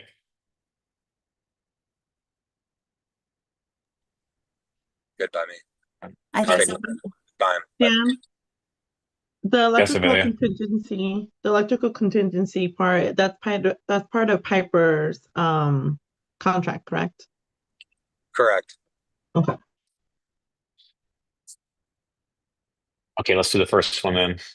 I'll make a motion that we proceed with the HVAC project using Piper Mechanical as our contractor. Can I get a second? Thank you, Avelia. All those in favor? Any opposed? Voice your opposition. Motion passes. Second motion will be to consult with our attorneys for advice moving forward. Can I get a second? Thank you, Julia. All those in favor? Any opposed? Voice your opposition. Motion passes. The third motion is to proceed with our contracts with our owner's rep and our grant reporter. Can I get a second? Thank you, Emily. All those in favor? Any opposed? Voice your opposition. Motion passes. Thank you. I know we all don't make these choices lightly. Thank you, Brent, for your time tonight. Thank you, everyone. My parents are here waiting for me for dinner, so I'm going to sign off, but I appreciate everyone's time and I appreciate all the work everyone's put into it. Thank you. Thank you. Bye-bye. I just want to flag Marie's comment about looking at the way that our $1 million is invested and thinking about that in the long term. And, and maybe it's for another day. I have no idea where that money is. And Michelle, I see Michelle reacting. Maybe it's not invested. Yeah, well, it is. So it's the LGIP, and so that is a state investment account. And I actually think it does pretty well. I think go ahead, Avilia. So from July 2024 to January last month, there was almost 59 and a half of interest made on that. 59,000. 459,000. Yeah, I think it generates like $9,000 a month, like in interest. So When there's $2 million in there. there's $2 million in there, so we're I gonna was lose just gonna say that's a hidden cost. I mean, I don't want to go relitigate things, but it is not trivial, and it makes me very uncomfortable to spend this kind of money. Like we will lose that interest. That's $4,000 a month. That's half a student. I mean, I just another factor to think about. Yeah. That is true. It's a, it's a safer investment account. So that's 2.5% over that time. But that's only, so what was that timeline? July to January, 6 months. Okay, so I about think it's more, 5%. I think it's more than that though. I'm pretty sure it's more than that. I think it's in the, let me see, because it did lower, it lowered. So let me see if I can find that. And then I did also, I did find the piece that, it was about $100,000 that, was deducted from what we were getting from the state of Oregon this year because of uh, reporting, or I guess estimating how many students we have. It was 100,000 that they deducted for us. So and when I say, I mean North Wasco. We want to take a, oh, go ahead, Marie. Sorry, I missed that figure. So it accrued from July to 2024 to January of 2025. You said 59,000? Yes, it's actually in our statement of activity for January. So is the rate And above it's 6? I would have to log into the LGIP and look at that. But currently there's 59,429. I just did 59,000 divided by 2.3 million, and it came out 2.5%, 2.56%. So double it for a whole year, you 5.1% interest. That's, hold on here. Ooh. Hold on. That's right. Hold on. It's Obviously, you can. it's 5.1, it's 5.2%. I just looked it up. Okay. So There's places to make more money, but more money means more risk. So it's a savings account. Yeah, 5.2 is that's safe. that's very safe. Very safe. But it's also it generates.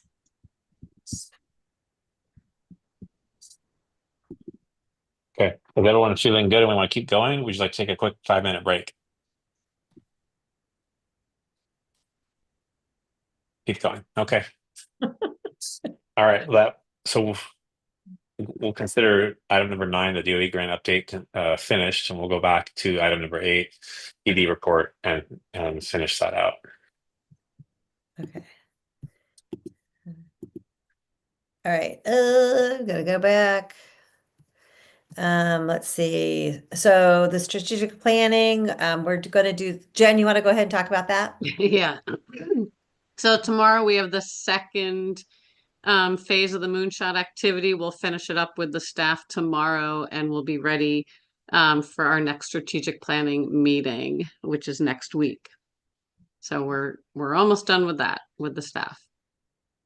Yeah, and we're going to be doing like we started with goals, and the hope is to get some goals written before we yeah yeah before March we're gonna come up with some goals that we want to try to add to our strategic plan. Okay. Just so everybody knows, go ahead. Do you have any questions about strategic planning? Right. This is not a nice 2 words to have on there, fraud claim, but yes, we have a fraud claim going.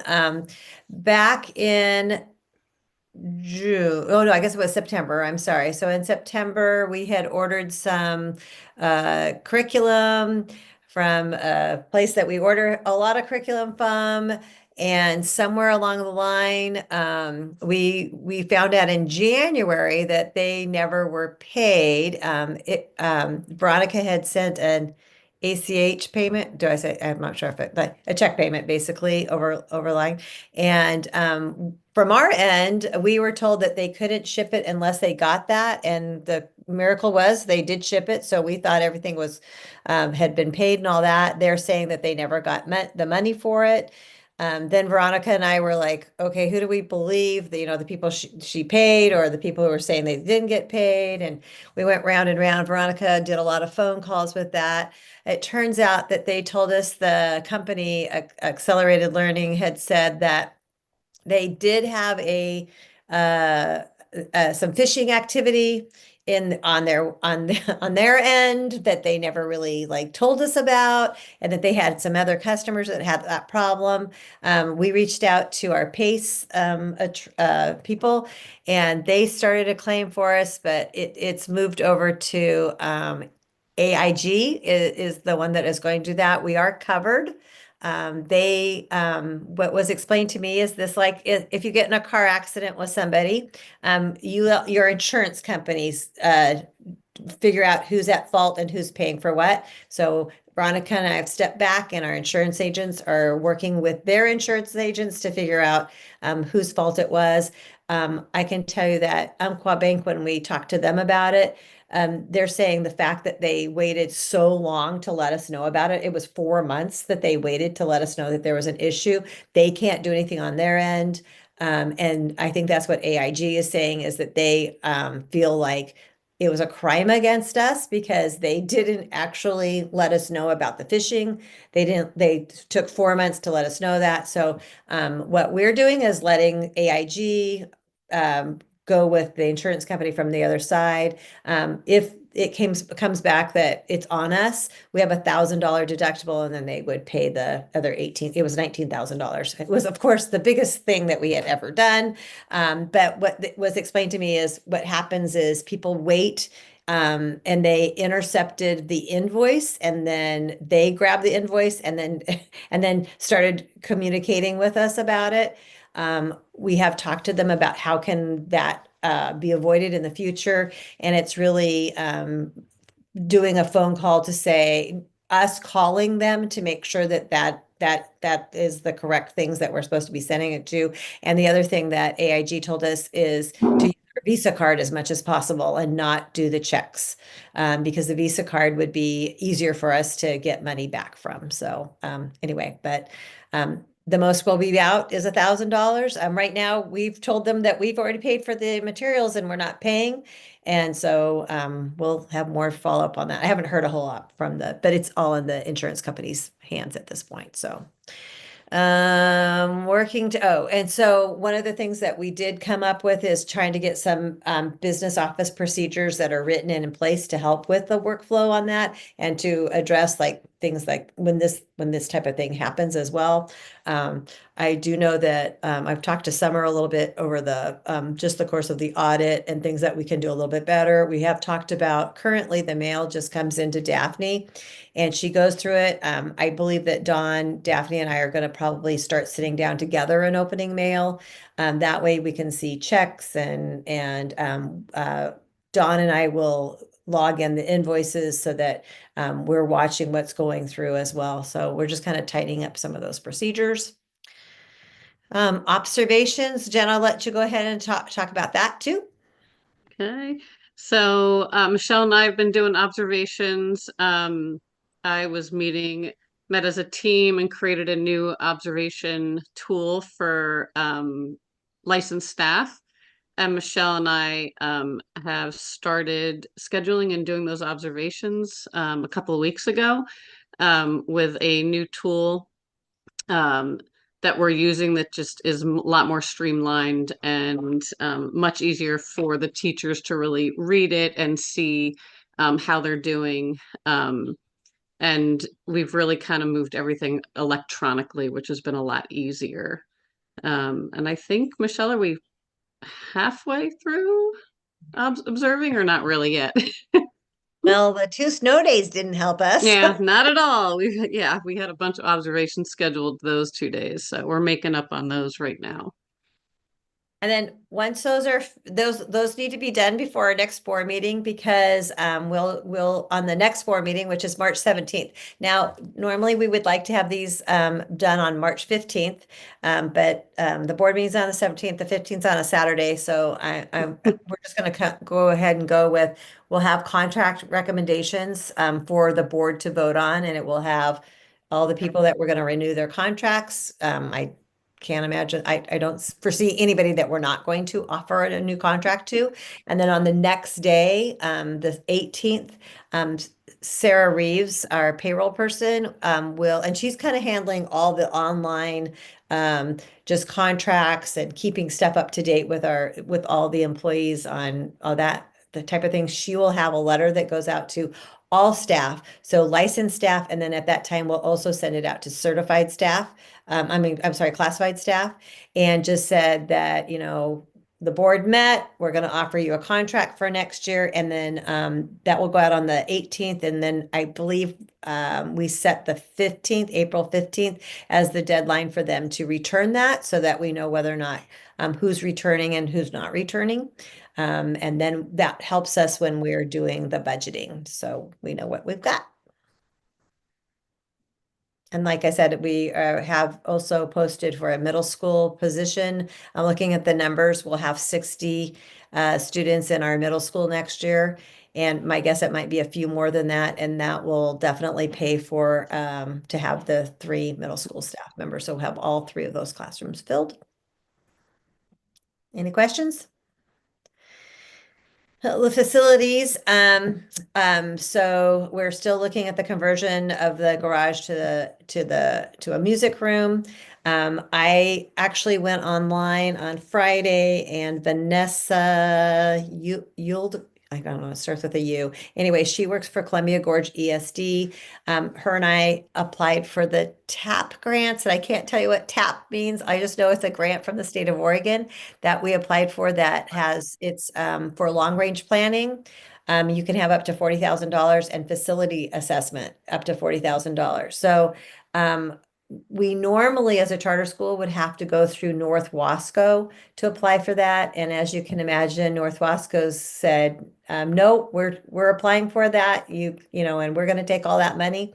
And so we went to a new thing that's happening, that those are now available for ESDs to apply for. And so I contacted Data Peterson at the ESD. She's the superintendent. Told her that we would like to access some of the funds, and she said that would be fine. They actually have to, they apply for it, and they monitor it, and they get the money for it, and then they come for us. So some of the things that we'd like to do is like looking at where this is going to be kind of good for us, looking at different places in our facility that we do need some upgrading. And I still am I would still like to look at the gym and how we can make that a little bit safer as far as access to it. And so this will just be some money that we don't have to get. And I believe for the most part, it's not a very complicated grant. You're just like who you are, what grant you're applying for, and then they kind of look at when was the last time you applied for a grant. It is money from the Oregon Department of Education, and we'll know within a couple of weeks, I think, whether or not we've received that grant. So, calendar. We have no changes for this calendar. We have plenty instructional time. We don't need to make up our, so far we've had 2 2-hour delays and 2 snow days. We have plenty of time, and we're not even close to I'm not worried about making up time. And I'm thinking that was winter. I think we had winter last Thursday and Friday, and we're done. Move on. I did kind of send out just to kind of I sent out the calendars to staff, sent it out to board members. I've tried to make the corrections that were needed on there. I did it one more time. I'm trying to date, so when I know what I've done that. My hope is at the March meeting that we adopt either one of these, a 4-day or 5-day calendar. We're still waiting for transportation to get back to us. I have sent 3 emails just asking about it. I kind of thought that maybe they'd have some time since they weren't running buses on Thursday and Friday, but I know Lisa's a very busy person. And the good news is she said that her and Randy Anderson had met and that she was going to be sending a proposal. So Julie and I took that as that they we're just looking at putting like how much was that going to cost us? So, so I'm still optimistic about that.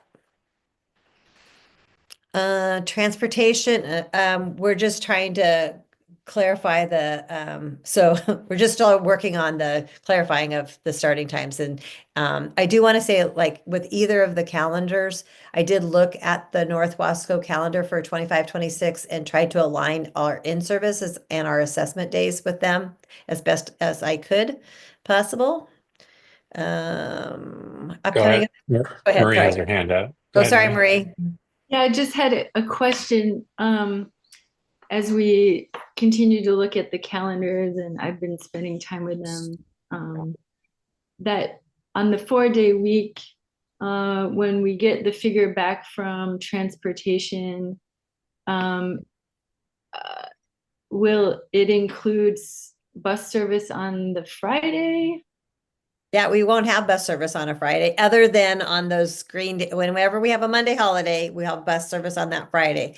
And the thing is, and I actually sent Lisa our 4-day calendar, what it looked like. So she had an idea of what we were going to be needing. So, Okay, so transportation will reflect 4 days or 5 days. yeah, yeah. And so, what we have told her is, I think that we really just we would have to pay for probably whatever is the morning transportation.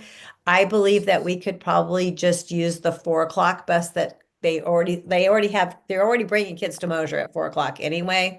Sometimes like today it was there at 3:50. So we just never know when it's going to show up, but, it definitely, hopefully we'd have to get that. My concern is, would they have a second bus to bring there? Because we would definitely need 2 buses.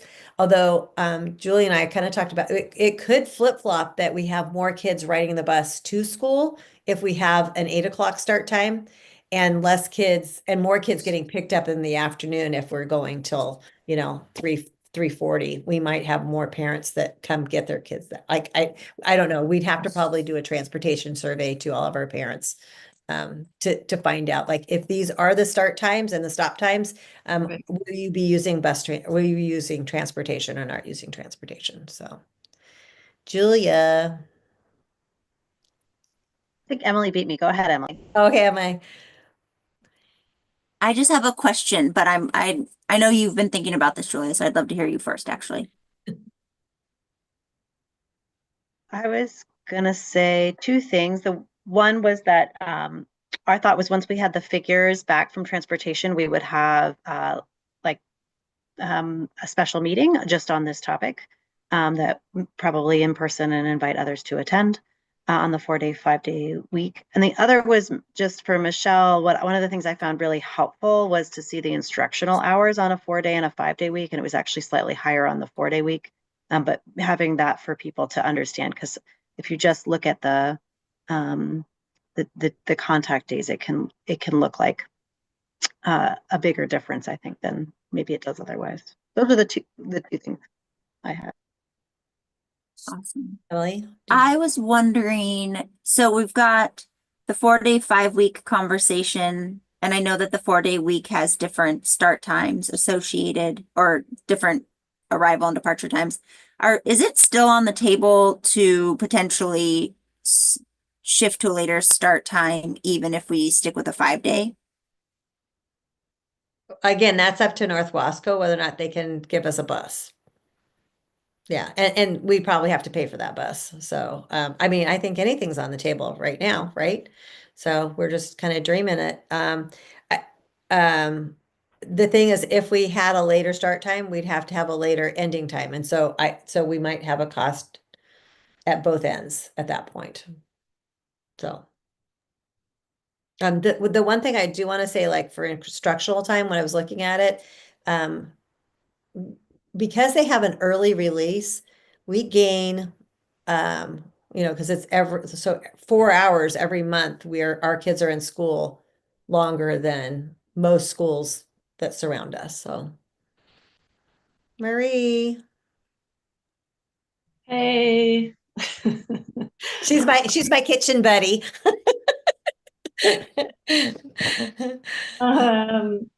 Yeah,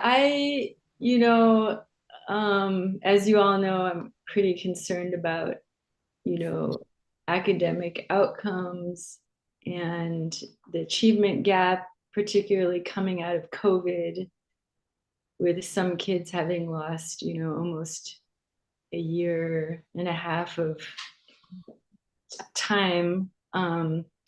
So I wonder if in the calendar committee discussions, and MTA, which teachers are involved, what I would just be curious to know how curriculum and what would be, I guess my main concern is that I haven't, from what I've gathered, 4-day weeks can be really, it seems beneficial to rural communities. So it seems like, MCS would be poised to maybe benefit and flourish from the 4-day. And then it seems that over time, there can be instructional time lost. For example, if a child misses 2 days of school out of that week, they're losing quite a bit, if they're homesick. So it can accumulate and kids can, hypothetically be set back.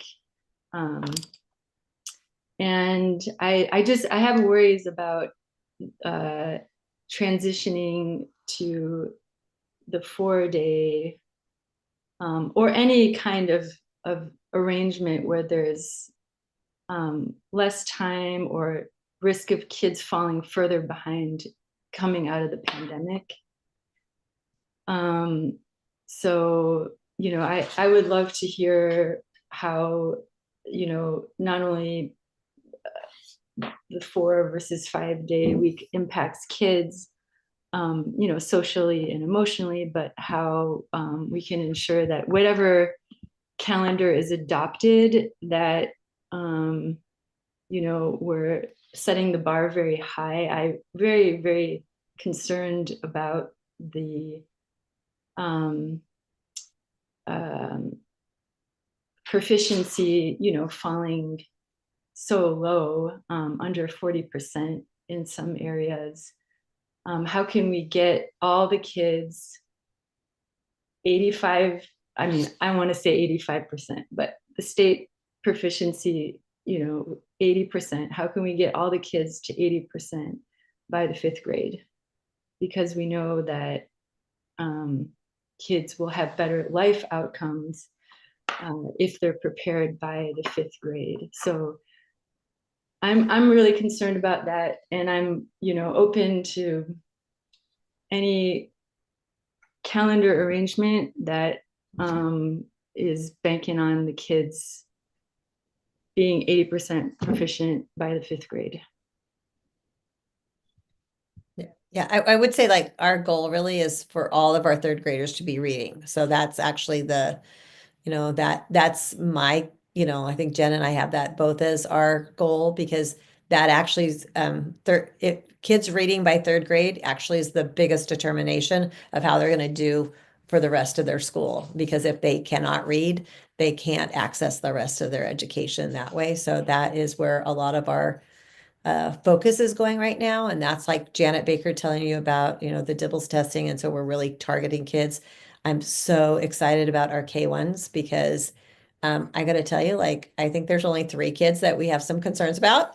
That is not the case in our 2-3. We have a lot of kids that we have concerns about. 4-5, we have a lot of concerns. So we do have to do a lot with that. I will say that I was looking, because when I was doing the calendar, I was looking, kind of comparing each month, So on the 5-day week in September, they go to school 20 days, they go 18 for the 4-day school week. So I think Julie had kind of brought this up earlier, is it's kind of crazy, is just because with in-services and on all those other things, the days are really, it's about, it's probably not even that. I think it's 147 to 165 student days. So let's say there's about 20 less days, but they are definitely longer days. And what I continually hear from teachers is like the lack of time, because having a bigger chunk of time to do reading and writing and to do math and science, they just on the day is so short for them that they don't get those big chunks of time. And so I actually think that you might see our I guess kids' proficiency in reading and math and writing actually go up with that extra time. I know it doesn't seem logical, right? Because you're cutting off a day of school, but a lot of our Fridays are all in-service days and we don't, and the assessment days and all that. So, I don't know. I can go either way. It doesn't matter to me, whatever you guys decide. I think that, it will be, I think that we have such great teachers that they're going to make sure that our kids are well taken care of. And we're trying to give them all the tools they can to make that happen. Go ahead, Julia. Maybe we just lost our teachers. I was just going to say, we have the great benefit that Michelle has really lived a 4-day week and can answer all of these questions. And I would encourage us to do a work session or a separate meeting on this. I'm just going to recognize where we are on an agenda, that there are a lot of questions around this. And this is that we probably want to keep moving if we're going to do policies and all those other things. But to say that I think Marie's asking the right questions and great questions, and I'm sure there's others out there.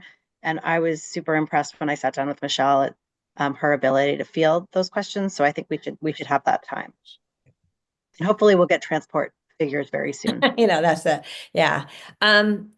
Upcoming events, last day of trimester 2 is March 6th. We have an assessment day, a Friday off on March 7th for our teachers to do their progress reports, report cards, whatever we're calling them. Spring break is March 28th, 24th through the 28th. We currently have 2 fundraisers going on right now. I'll let Emily talk about those later. So I'm done. Any other questions for Michelle with the ED update? All right, that brings us to item number 10, which is our policy update. We received the email from OSBA on some changes based on some ruling out of the court in Kentucky or someplace. But it's still our first reading we had last day. We can still follow through with our second reading and adoption of those policies. And then Emily went through and kind of figured out what the differences were on with the email we got. So we can cover that for the second part of this policy update section here. So I'll just go ahead and read over the ones that we are doing our second reading of and adoption. They are, give me 1 second. Yeah. EBBB, which is our illness injury report. GBNAA / JHFF, which is our suspected sexual conduct reporting. The opposite letters back and forth there, JHFF, GBNAA, which is the same thing, same policy. GCBDA, family leave, and the AR1 that goes with that, as well as GCBDC, stalking leave, and the AR that goes with that. So those are the 7 policies that we can adopt. Go ahead, Marie. You're muted, Ben. Sorry, did you say EBVB? Uh-huh. Okay, sorry, I missed it. So yeah, it's the 7. Let me just share I'll share my screen real quick so you can see.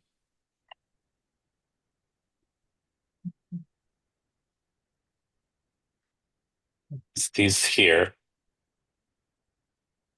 And I can email you afterwards if you want. I also have an email previously we used for. No, I have them. I just was typing in. Okay.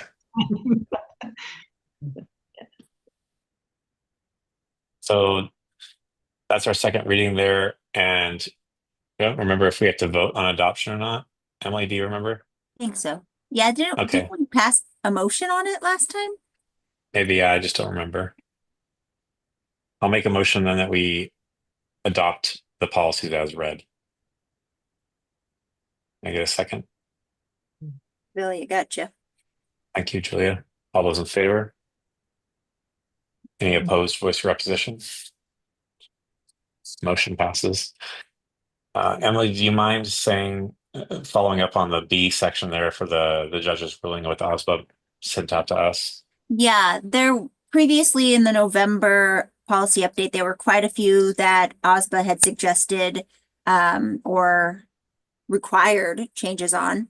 However, that judge's ruling kind of pulled those back. And so OSBA then did another look through at the policies that were standing policies prior to the November 2024 recommended changes. and kind of crosswalked if there were any, just to make sure everybody was clear on what policies OSBA is recommending for now moving forward. And we're actually current on all of them except for there were two that we needed to update. And so we'll get those. We'll get language of the two that we need to update out to you with the next round of policy updates for first reading at our March meeting. Perfect. Thank you, Emily. Does anyone have any questions about that policy update?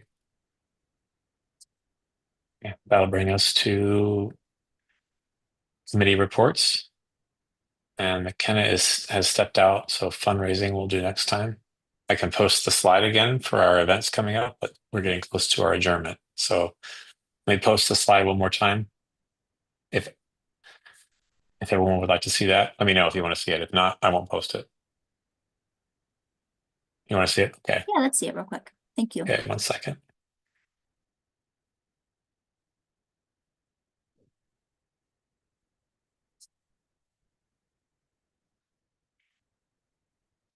Everyone see that?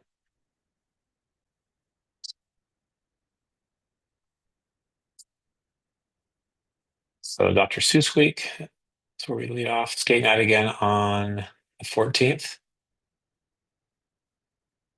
The book fair, does this? Oh, readathon ends on the 28th. Okay. Any Dan, questions or who go adds ahead? to this calendar? McKenna does. Usually Okay. gets it out to me. Okay, I just want to get the Screen Strong family night on there. Awesome.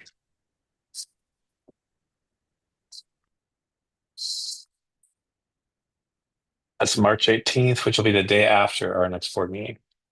So, well, it'll be in time.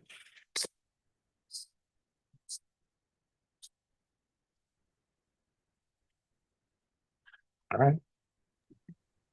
And I will make the motion to adjourn our meeting. Can I get a second? Thank you, Avelia. Good work, everybody. Motions passes. Sorry. All those in favor? Any opposed? All right, motion passes. We've adjourned. Thank you for your time. Bye, folks.